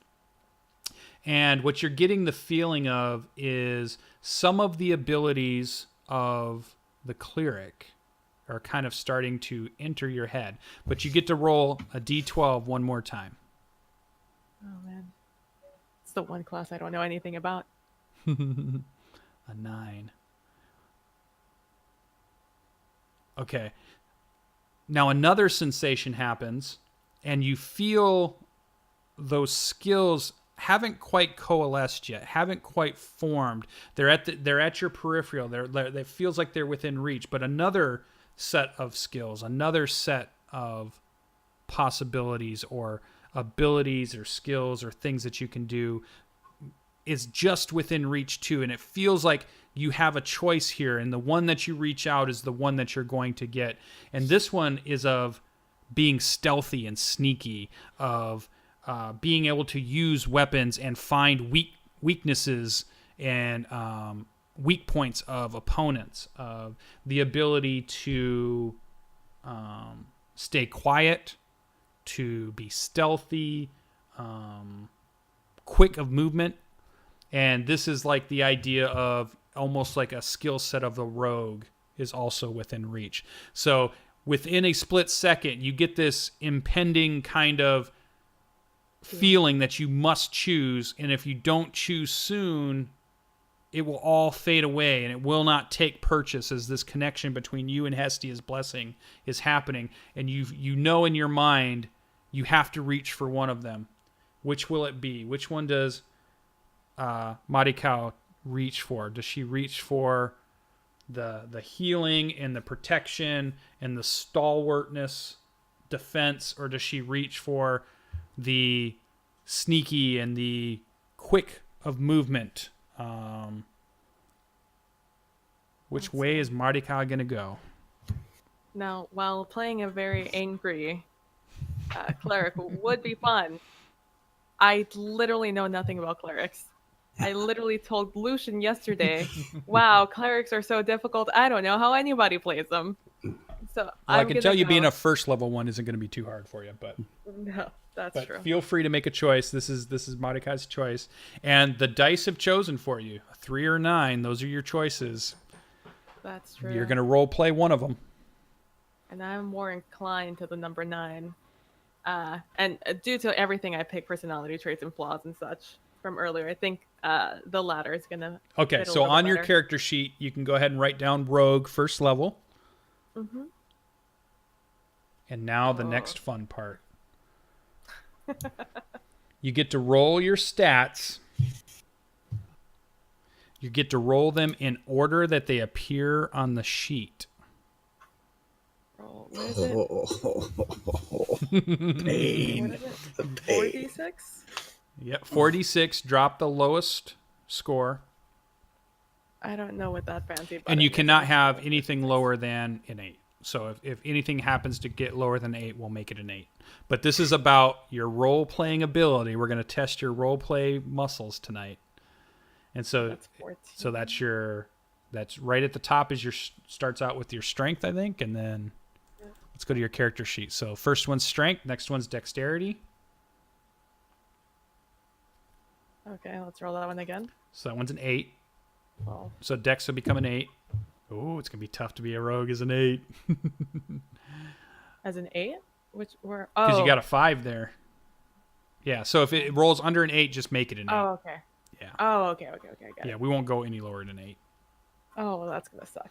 All right. Let's see. Constitution. Constitution's 13. 12. I dropped the lowest number. Oh, gotcha. That's right. It's not showing yet. Oh, you're not doing the drop The D. fancy thing. Gotcha. No. The fancy one. Oh, nice. 1, 2, So intelligence. that's your intelligence. 14. 17. Mhm. Super smart. 14. 14. You're right. 73. What? What? Oh, maybe I should have gone for it. Maybe you should have went cleric. Maybe you should have reached for the cleric. Grr. And charisma. 14. 14. All right. Well, I can't roll this well. As the ritual is beginning to end, the last piece, you can swap one of those numbers with another number. So you can make one change in that list. I'm okay with this. I'm All right. switching my wisdom and my dexterity. Okay. So I'm going 18 dex, 8 wisdom. All right. So now on your character sheet, we need you get your max hit points. So now looking at the player's handbook, you can fill out the normal first level abilities and skills for the rogue. So you can go ahead and start. Okay. You can get that set. You should be able to get all of your stuff set for that. That was very fun. I love it. And the blessing ends. You feel refreshed. You feel different than you've ever felt before, and you feel a strong connection to Hestia now. You feel trust. You feel like not only do you trust her, but you can feel her trust in you, and you can feel her empathy. You can feel that she's sincere and she's excited. There's a new connection that's been made between the two of you. And then what you guys see at the end of, you don't know anything that happens, and at the end of it, it seems like all of those symbols that had been popped up above her back and were rotating around, and there was numbers moving, and it's just the weirdest sight you have ever seen. Nothing you've ever seen like this. And then at the end of it, they drop back down and they flare almost like they would be searing her, and maybe you almost even cringe if you're looking like, oh no, is that going to hurt her? But there's no indication that there's pain. It looks like it would be painful, but nothing happens. And then it all disappears.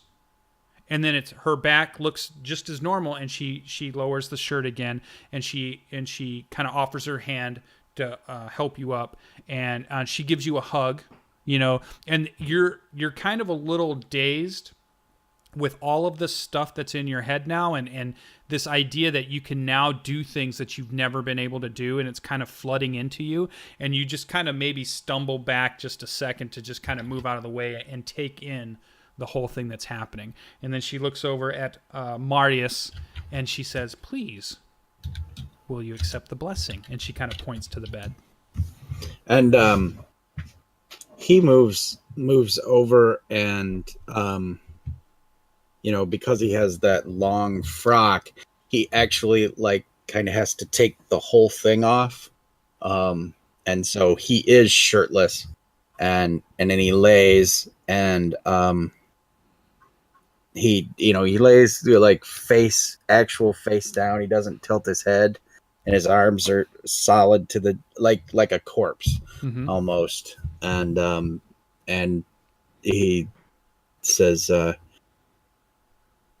I acquiesce to your blessing.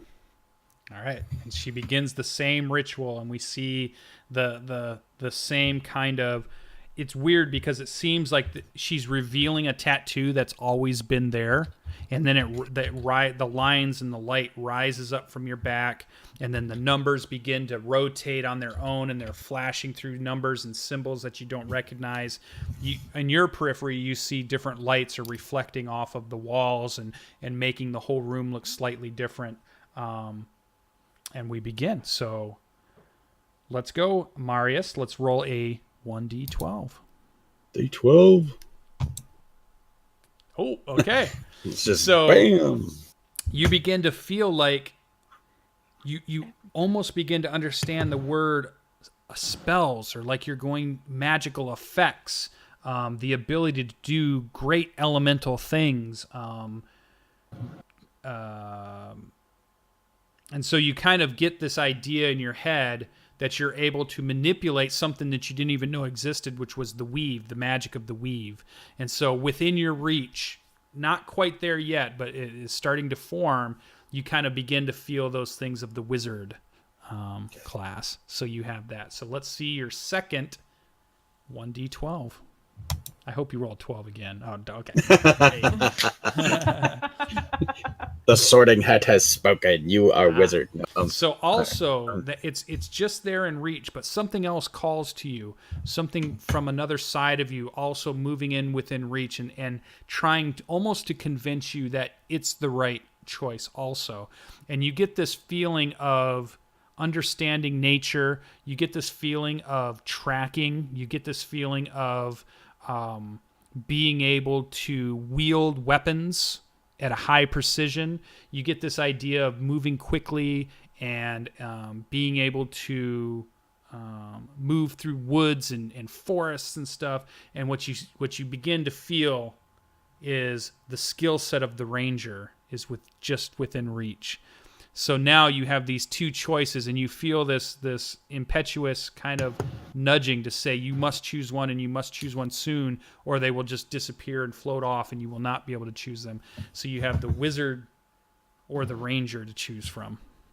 And as this is flooding through Marius, he suddenly realizes that other choice is all of his mother, that he does not or has never known, is flooding through him. Like, this is of my mother's people. This is something that could have been, had she not died.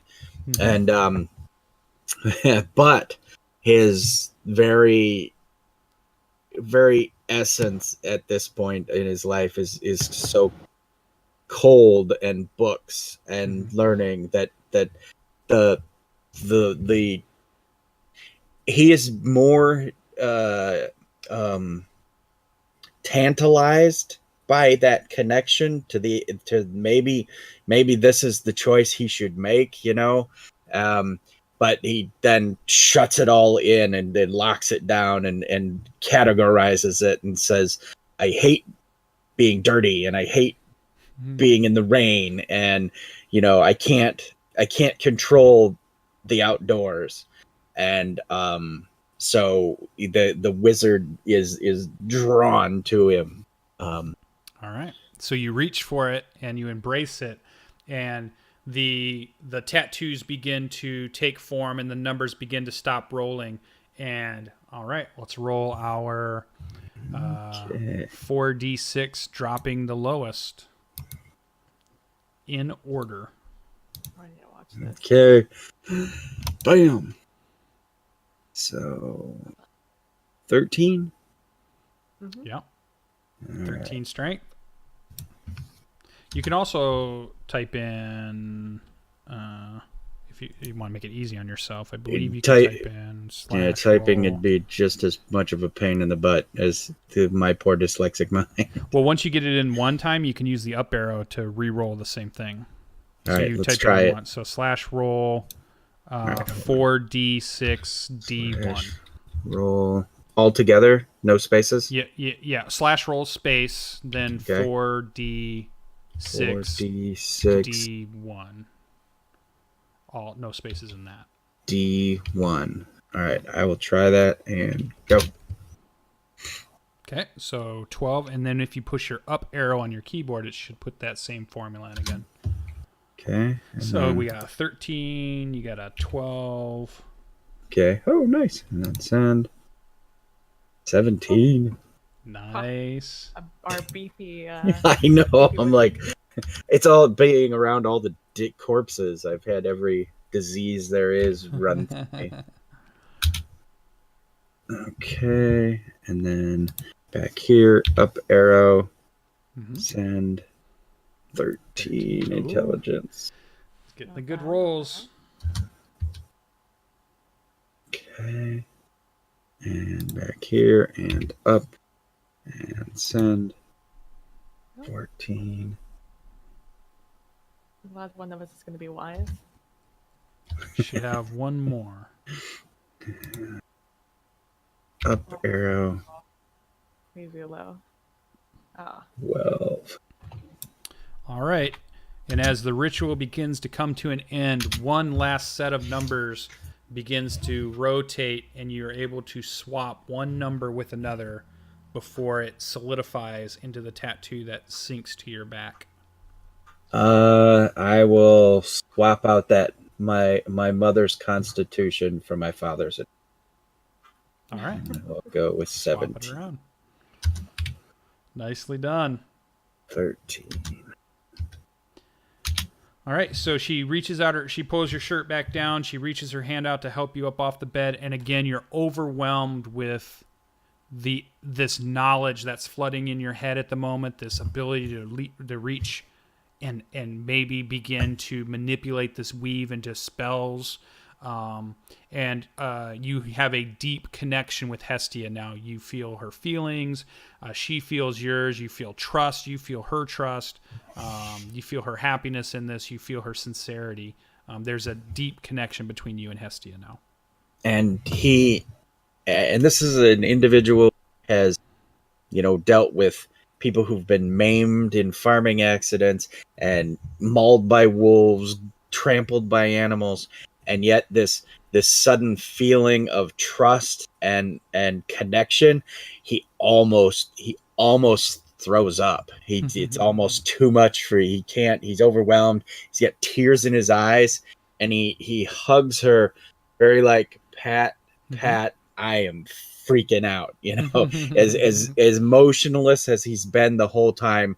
Right now, he's just he like I said, he's got tears running down his face, and he's like shaking, like I don't understand.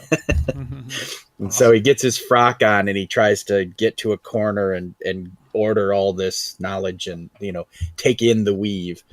All right. So she kind of gestures towards Marco and says, Marco, or actually she says, shy Marco, are you ready to accept the blessing of Hestia? He nods. All right, and she kind of waves to the bed. To kind of flashback a little bit, Marco really isn't shy. It's just that he's from the peasant class. So he's following these two people that are finely dressed around because that's how he seems to be getting to the adventuring work. And he doesn't quite understand why he's not there yet. Just tell him what he needs to do and he'll go do it. Yeah. But when he got to the guild hall and they sat him down in the room and they had those goblets and everything, anybody that paid attention noticed he didn't touch anything. If he could have sat down without touching anything, he would have done it. But they expected him to sit down, and so he did. Yep. And so here they expect him to get down to this bed, but if it was possible for him to do it without touching anything, he would. So tentatively, Marco walks over there, lays down on the bed. There's evidence of some amount of anxiety in his body language as he does so. Yeah. And she slowly and in a very soothing way to try not to increase your anxiety, realizing you have that anxiety and that your muscles are kind of tense a little bit. You begin to feel the ritual of the blessing begin, and you feel, it's just this relaxing, this safety. There's something you hadn't felt maybe in a very long time, or even almost like that motherly embrace that you would have felt as a child. That's what emanates from her as this ritual begins. And we see the lights, we see the tattoo that obviously must have been on your back this whole time, and this ritual makes it visible. The lines raise up off of the back. They're floating in midair. Numbers begin to turn. Symbols and words begin to get written in. It's almost like, in reality, if you were to see it, it's like it's a character sheet is on your back. You have a tattoo of your character sheet on your back, and she's using this ritual to be able to read what it says and to activate the things that are on it. So let's see our roll 1d20 for Marco. Or I'm sorry, 1d12. Sorry. 8. So that is also, you have the choice. So the first choice presented to you is that of the tracker, of the swift of foot, the ability to use weapons and shoot bows from distance, the idea that you could hit a target if you tried, and the outdoorsman calls to you as the skills and the abilities of the ranger are within reach. And then a second option begins to make itself known, also to say, but you also could be this, or you could also choose this. And it is the ability of being the defender, of the healer, of the one who wishes to protect where they can. You see the abilities and the skills within your reach, again, is of the cleric. So you have a choice between the ranger and the cleric.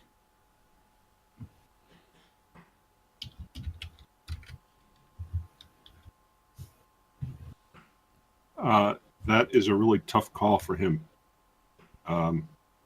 because they both kind of suit his nature and personality. Mm-hmm. But I think he's going to go for the cleric. All right. So within your mind, you feel reaching out towards that, and you feel the idea of the ability that you're going to be able to support those around you and defend those who need defending. You begin to feel like you have abilities that are going to help others when in need. And you reach out, and those abilities begin to coalesce on your tattoo that's raised above. So let's go through our roll 4d6 d1 in order. Let's see how you do. I believe. Okay. I'll believe a little bit less. Hopefully that'll give you more. Yeah. There's always fun role-playing opportunities in the things that we are not good at. You need the lucky chicken bone.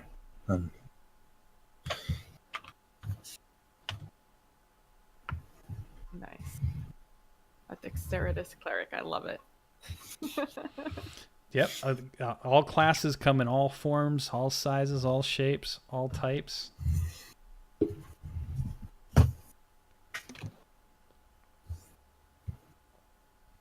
So 9, All about this 15, right now. 11. Oh, 9. Yep. Come on, big money. Oh, nice. Pulls a 17 Right where I out. needed it. Right when you The need it. dice have chosen for you. Nice. And our charisma? Man. 3 9s. A lot of 9s. Hey, 3's lucky. 3's a lucky number. 999. All right. So the tattoo begins to coalesce. The moving of the symbols begins to slow. The moving of the numbers begin to stop rolling. But there's this last chance for you to make an impression on this, is you're able to swap one of the numbers with the other, if you wish. Ooh. I will keep it just as it fell. Nice. I like it. All right. And then the ritual ends, and you feel the connection to Hestia. You feel this abilities washing into your mind, things that you've never been able to do before. You realize that there is a connection between you and Hestia that allows you to do wondrous things, things that you know you've never been able to do before, have never even seen it happen before. And you're able to go ahead and start filling your character sheet out for cleric. Nice. And outwardly, for probably the first time since he was part of this group, you see him relax for a few seconds and actually look comfortable in his surroundings. And he actually looks Hestia in the eye and nods. Yeah, and you can see true sincerity in her eyes. You even feel it, because that, even through that connection to her, you feel that. You feel that she's as happy and as proud, and all of those well-being feelings are flowing into you as much as she's feeling those feelings that you're having going back to her. All right. What we can do here is we can take a short break so that people can use restrooms and do what they need to do. And then also, if you just want to sit there and continue to fill out your character sheet, the big thing that you want to do is go ahead and write down your skills and your abilities. So we have a rogue, a cleric, and a wizard at this point. Wizard and cleric, you will want to go ahead and get your spell lists at least somewhere near where you can see it. First level, you're not going to have a ton of stuff, but you'll be able to at least have some of that. Rogue, you can write down your stuff at that point. You might not have too much at first level. That's the good thing about this, is at first level, you're still not going to have too much. You have your full hit dice for your first level, so you have your full hit points that you can possibly have. And then we'll come back and we will continue our small adventure here. So stay tuned for those of you who are watching. I know Sonic's still out there. He might still be watching. We're going to be back in 5 or 10 minutes or so, and then we will continue on. Real quick before anyone goes to grab a drink.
All right, jumping back in our game. Thanks for sticking with us if you did.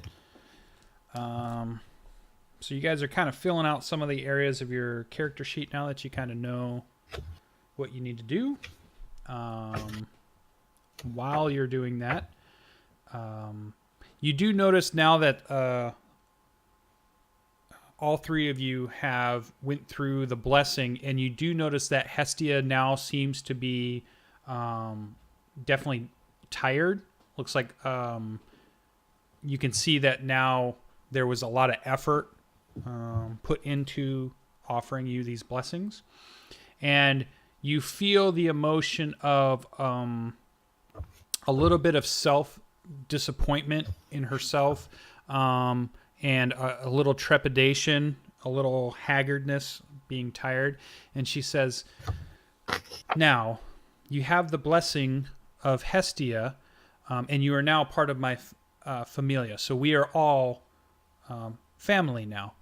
And she says, and I thank you, though I am not, obviously, as you can see, and she points to everything around, one of the richest Familia, or even doing very well at the moment. And she kind of chuckles to it, kind of the joke, not joke of not really having much money. And she says, unfortunately, all I have to offer in way of equipment for you, and she kind of pulls out a blanket and rolls it out on the bed, and there are 4 items that are on the bed. Wrong thing. I thought she was just going to give us a blanket, to be honest with you. A hoopy Frood knows where this towel is. Yeah, we see a dagger, and we see a dagger laying there that she unfurls. A short sword, an axe, and a staff are laid out on the bed. And she says, unfortunately, I was not able to acquire much more than this. I do hope that eventually we can work together and we can help provide each other with suitable equipment, and maybe even either fix up this place at some point or move to a better lodging in the future. But for now, know that I will put everything I have into making sure that you are successful and that you return safely from each of your delves. You definitely notice there is no armor anywhere to be found. That's only these items and nothing else on the bed but these items. And can you go through that one more time? There's a dagger. Yeah, so there is a dagger, a short sword, an axe, and a staff. They all appear to be serviceable. They do not appear to be of the expensive type, or they're not ornately decorated. They appear to be well used, so they seem like somebody else had used them at some other point. They seem serviceable enough. They seem sturdy, but they don't, it's not like they're glowing or giving off any other indication of what they are. I look at the arrangement, the vast arrangement in front of us, and I look at it, and I blink, and then I look up and I say, well, thank you for your gracious offering, and do not fret, I'm sure with tales of our adventurers will be flocking to you, Hestia. As I walk over and I pick up the dagger, and I try not to wince as I grab it. Okay. Yeah, you definitely feel a deftness in how it feels. You feel something you hadn't felt before, and any other time that you may have grabbed a knife or something like that. You have this idea in your head that there are ways to use this. There are things in certain ways that it moves within your hand. You feel like you can replace it in a small sheath and pull it from that sheath quickly. You feel like even if there was a point over on the wall that you wanted to throw it, that you feel like you would have a pretty good chance of hitting what you're aiming at. So you have that, it feels like that muscle memory of a well-practiced thing. Just all of a sudden you have this, even though you've never really have wielded a knife or a dagger before. How about? And if we had if I had done a little bit more prep, I probably would have had pictures of each of these weapons like we did in the other campaign. But if you guys want to Google search a picture of your weapon of your choice, just of a regular cool looking one that isn't too crazy, feel free to. Who would like to select something next? Of course, Marco waits. Okay. I'll take the, I guess the staff. Okay.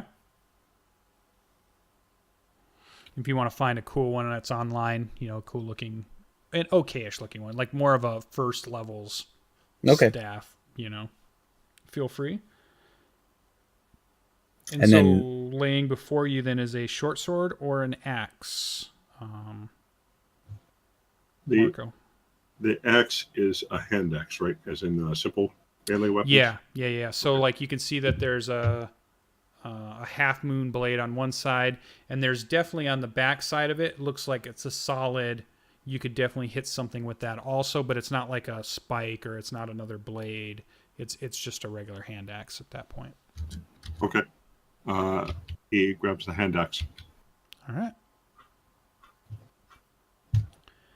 All right, so she pulls out a small thing of bread, and there's a small table for you guys to sit at, and she kind of offers that to you, and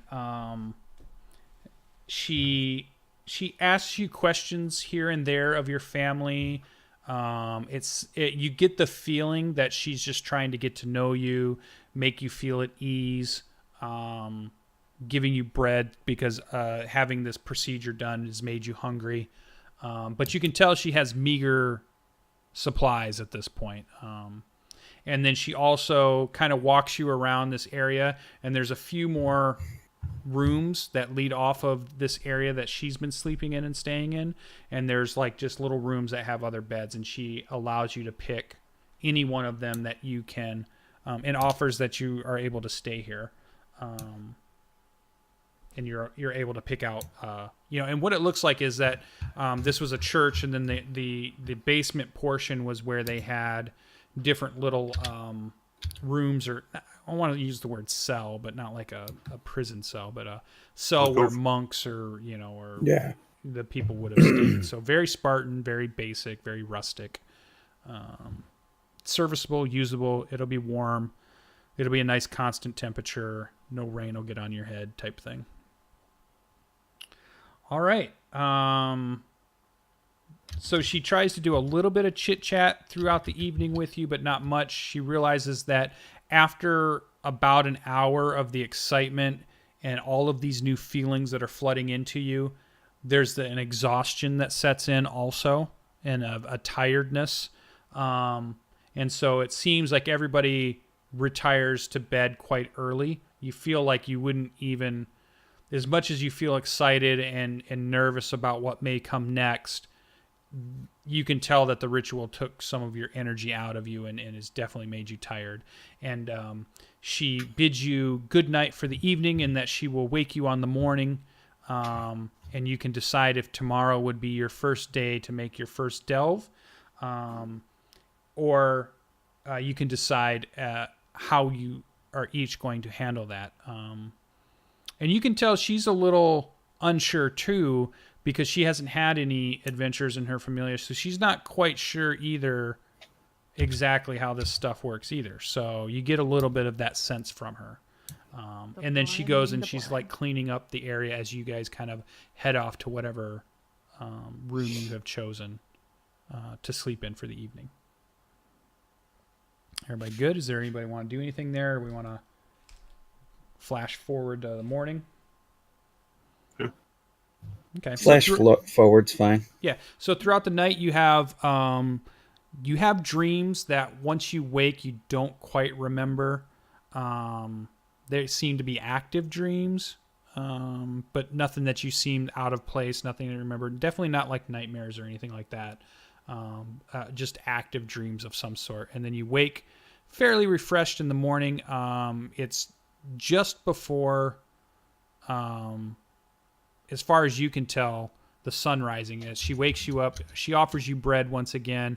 There's water that is there. And then she says, well, if today is the day that you wish to go in, then you want to hurry along, as they will be opening the doors to the delve within the hour.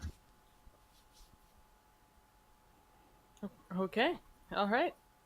To the delve.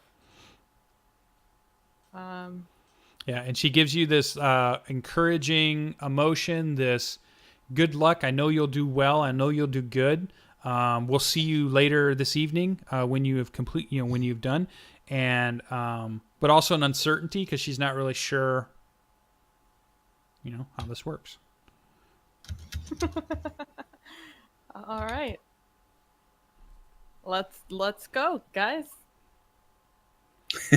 And I'm like, you see me fumbling with my newfound spell book, trying to fill the pages real quick. Yeah. It's like, okay, Marvin and Merv, let's head out. Marvin and Merv, nice. All right. Yeah. Maeve. So you see quite a bit of the morning traffic is adventurers seeming to head towards where the delve is.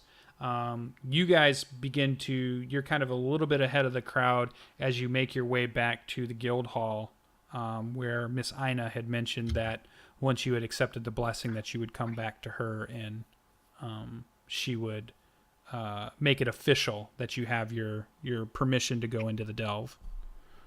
And you find her behind the counter, and she sees all of you, and she recognizes the difference in you already. She can see a little bit of the way you move now, the way your eyes seem to have a little bit more steel behind them, a little bit more knowledge somehow. There's just a bearing that's slightly different than the people she had met the day before. And she has a big smile on her face, and she bows as you three come up, and she waves all of you up at the same time. And she says, "So, Hestia found you acceptable, and you accepted her blessing. I am so happy. And you're here so early, you must be thinking of going into the delve today." That is correct. She says, okay. And she logs it into the book, and she says, great. Well, each time that you wish to go into the delve, we have you log in with your liaison, which is me, Miss Ina. And then that way we know when you're going in and coming out, and we keep track. Here is your license for the week. You have a free license as a brand new member of the guild. And she also has a pin for you that has the crossed swords on it, and you're able to keep that anywhere you want. It's a pin that can be pinned on your clothing, or it can just be kept in a pocket or something. And she hands you a piece of paper. Written on it is your name, and then shows that you're of Familia Hestia. And then it has like a written date on it that shows that you have a week, 7 days on this license. Hey, Lucian, I hate to do bookwork here, but for some reason I can't get spells into my spell book. I've gotten some of them, but I can't find them in the compendium. Is that something that happens? There may be some that are not. Yeah. Okay. No, I mean, if you're looking at some So- strange, where are you looking to find the list? Well, I'm in the compendium, and I'm looking in the book, looking in the player's handbook. Oh, and it's something that's in the handbook? That's strange. yeah. So No, I can't. Not everything's there. You have Yeah, to copy and paste things sometimes. Okay. So, all right. So just go ahead and type them in. Yeah, into yeah. that- Fill. Yeah, if it's one of those, yeah. All right. I'll try to get through this as quickly as possible. Yeah, that's okay. Well, we can always fill it out when you cast it, so it won't be a Okay. big deal. Well, I don't want to take stuff that's not, something we can't put on the screen or don't know the stats for. We'll have to look it up in the book. Mm-hmm. Is that viable, or should we just? move past it. Choose Well, yeah, only just- what's here. No, go ahead and grab what you want in there, and we'll just, All right. when we get to it and you actually use it, we'll, All right. put them in as you can, and then. Perfect. All right. Okay, sorry. Go ahead. So yeah, you get these little licenses, and she says, well, for your first day, I recommend that you stay on the first level. You probably do not want to go to any of the lower levels yet. I think for your first day out, you definitely want to stay in the upper levels. She says, keep your eyes open. These creatures can appear and can seem to appear in rooms or tunnels that you've been in before.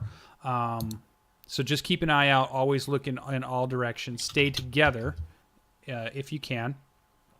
And then be sure to only stay probably in your first delve.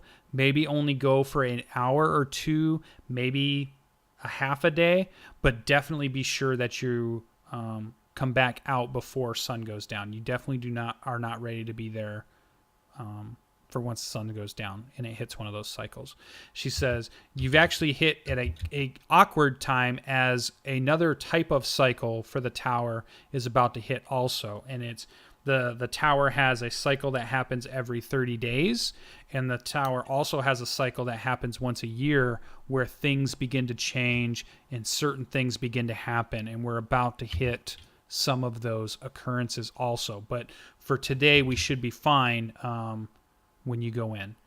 If it feels like it's too much, just come back out. You'll be able to practice staying in that upper level. You should be safe enough at this point, but it is dangerous, and just keep your eyes open. And she says, remember to bring the magic stones here. And there are times, although up in that level it's much more rare, but they also can drop items. So sometimes they'll drop a claw or a tooth or something like that, and you can also bring those here, and we can trade those for Valis, so you can earn more Valis if those things happen. All right. We're gonna need that. All right, so you guys are all set.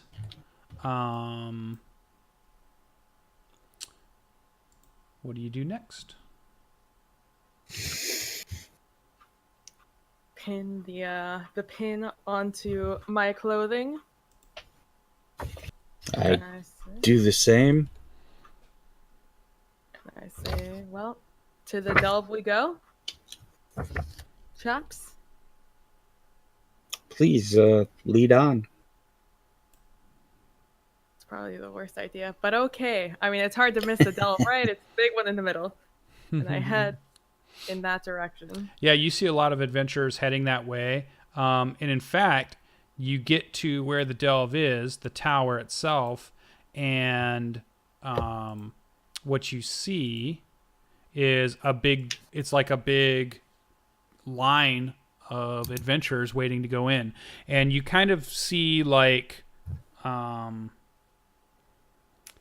at the front seems to be the adventurers that have, as you're looking at it, like some of the nicest equipment and the higher end gear that you've ever seen. These people seem to be older, and they seem to be, they have that look of a veteran quality to them. And then as people are lining up, it almost as you see like it's almost like the equipment level lessens and lessens and lessens until like towards the end is you can tell it seems like there's other people that seem fairly new at the back of the line. And they're waiting for the doors to open. So let's queue up. Together. Yeah, Yeah. it'll be fine. So you recognize groups of people. You recognize some that go in solo.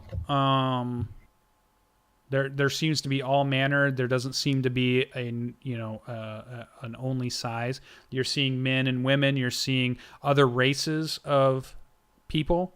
So you're seeing things like halflings and elves, and you're seeing tieflings, and you're just seeing a wide mix of all the different races represented in these adventurers.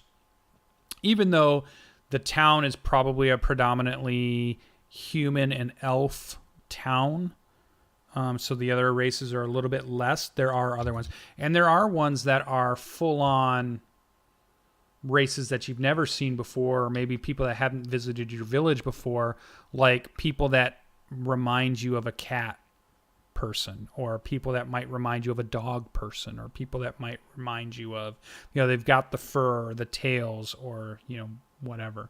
So just other types of people you've never seen before or had encountered. And so you hear the oh, go ahead. Before we head in, we're all humans. Do we need, to take some Darkest Dungeon advice? Do we need torches to go in here? Like, is it lit up?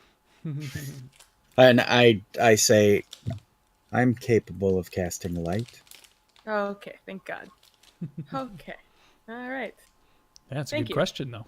And I guess I will cast light on an object you have, unless you want me to cast it on my staff. Oh, do it on your staff. All right. I, basically curl my fingers over the top of the staff and hold it there for a moment, like I'm causing some kind of pressure, and then I release my hand and it lights up. Nice. All right. So the doors begin to open, and you begin to see the line moves, and you hear the thud of boots and the shifting of armor, whether it's leather or plate or chain or all the different styles and types. Sword scabbards clacking on legs and walking sticks beating on the ground as people move, and the line shuffles forward. And you basically go up a set of stairs to what you can see, this giant tower. And then on the inside, wrapped around the wall, there's another, it's a stairway that seems to spiral up the tower in a long looping arc. And there's walls on both sides. So you don't really see anything in the middle of the tower.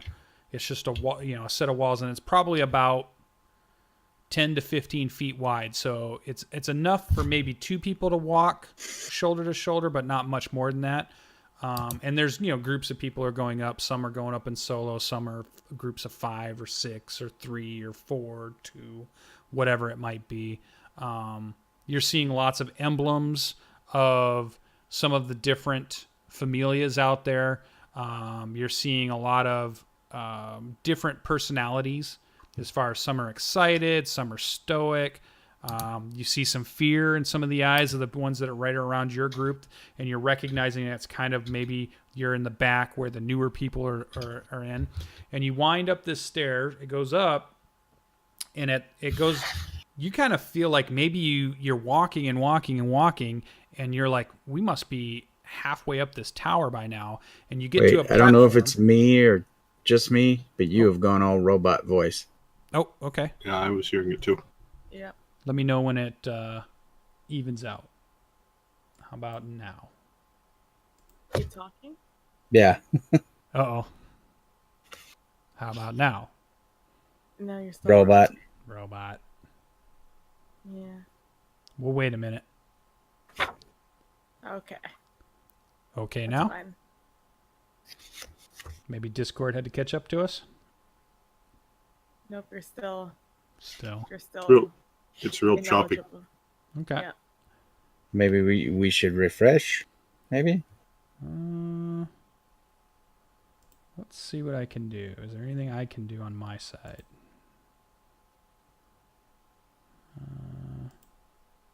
How about now? I think it'll just smooth out at some point.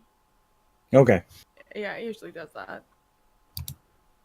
Yeah, I always notice it's like at this time of night too, like this 12:30ish, 1 o'clock. The servers start shutting down. Something's weird. Yeah, is it working now? Yes. Seems to be. a lot Okay. better. So you guys wind on this staircase that seems to follow the outside wall of the tower. It feels like you go about halfway up to this tower. It feels like you've walked for a long time. And then it comes to a platform to some stairs that go down and wrap around all the way back down again. And now you're starting to descend.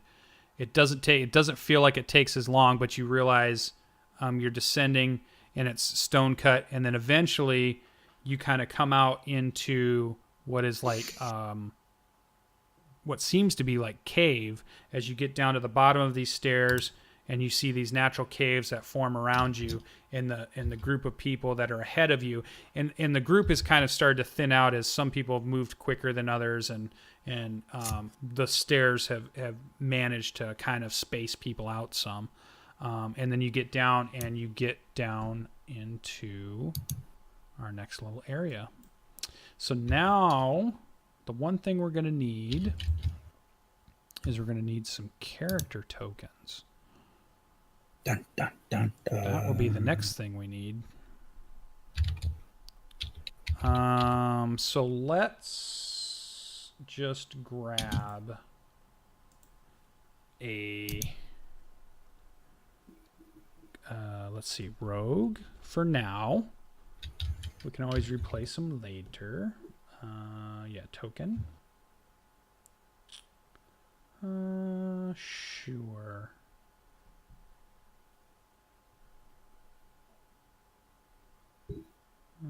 Let's see.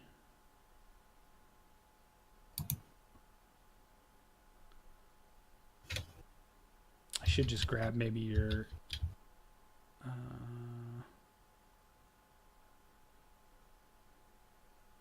all right, well, let's just grab one, see what happens here. Just go for it. Yeah. All right, so this one is going to be our rogue. Sure, right about like that. And that is going to be... Oh, that's not what I wanted. What's it doing?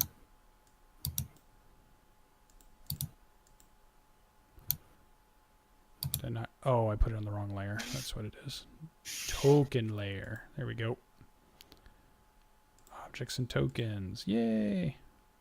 Okay, so this is represents Metacow. And you have hit points.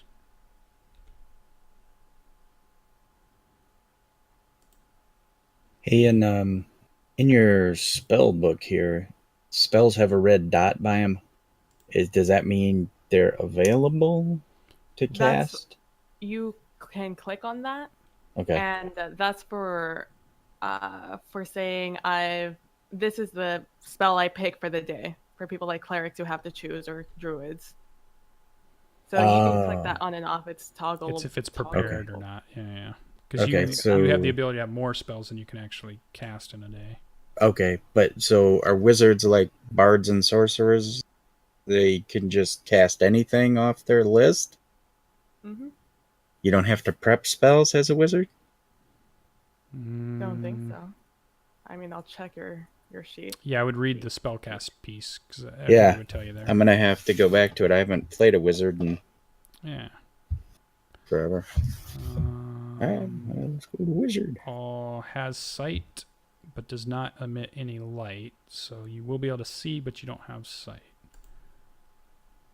There we go. And then we'll put you over here in the open area. Let's get that there. Then we need a cleric for now. We can always replace these. We play these guys some more.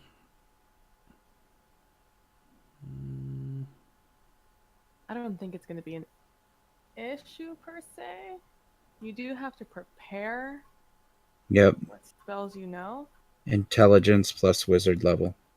Mm-hmm. So, okay. honestly use might that. just be more than what you already know. So, okay, real quick. All right. So that's going to be Marco. Oh, That's going to be HP.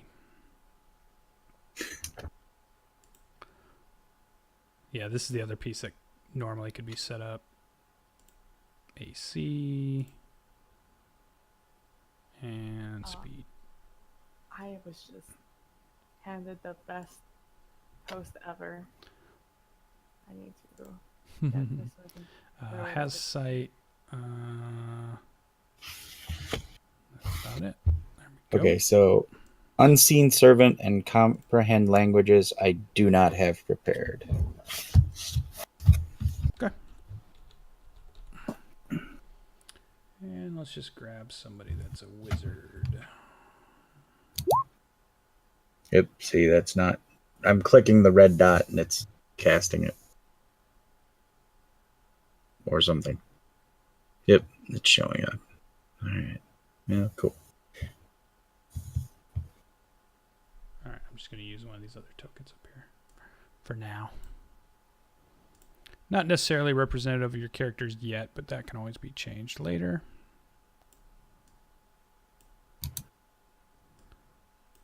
All right, so we have our wizard, and that is Marius. There. Nice. All right. Hit points. AC. Speed.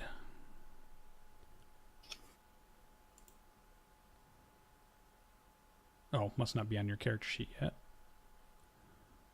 And then has sight. And right now you're emitting light, which Yes. emits how far out? I think it's 20 bright and 40. Oh, I can click on it, right? Yeah. Spells light. Yep. 2020. Yep. All right, so it's a 40 total, and then dim starts at 20.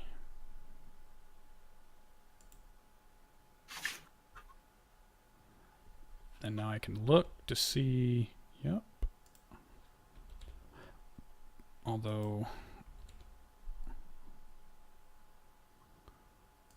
something seems a little weird, but why do you have a square?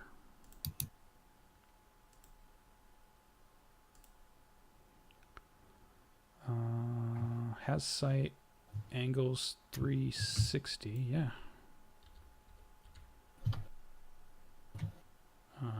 Advanced fog of war is 40. Does that make a difference?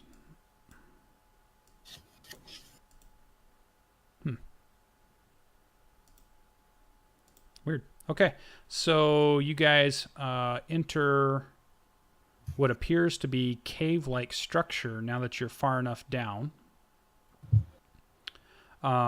Many groups have moved ahead of you and are out. You can hear noises out in some of the cave area. You can arrange yourselves as you wish. Maybe this needs to be 360. Let's try that.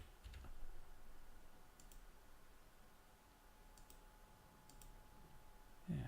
What is going on with the lighting?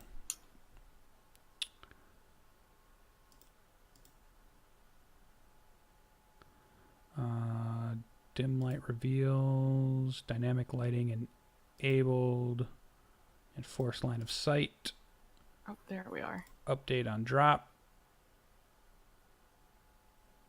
Say okay. Aha! There we go. Now I've got my settings right.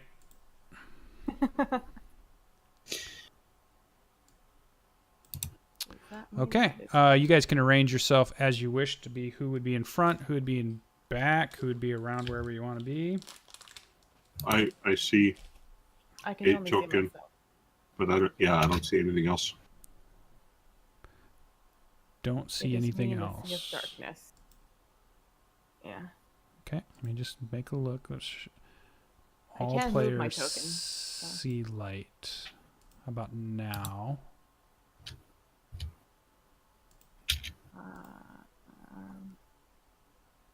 No, Unless no you're in change. different places. Yeah, All no players difference. see light. I think that's when you're emitting it. Can you see your light, Greybeard? Oh, sorry, got character sheet going on here. Let's do this so I can move it out of the way. You should be in the lower left, somewhere in that area. There's some kind of blue dot with a red bar. That's the only thing I see. Lower left, yep, that's probably a wizard underneath a red bar with a circle and blue. Yep, I just moved. Someone just moved me. Can you see that you're in a cave or in a tunnel?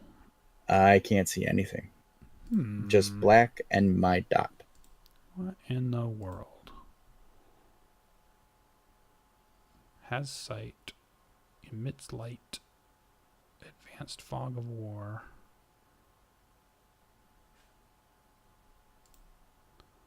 Marius. Yep. Controlled by character. Yep.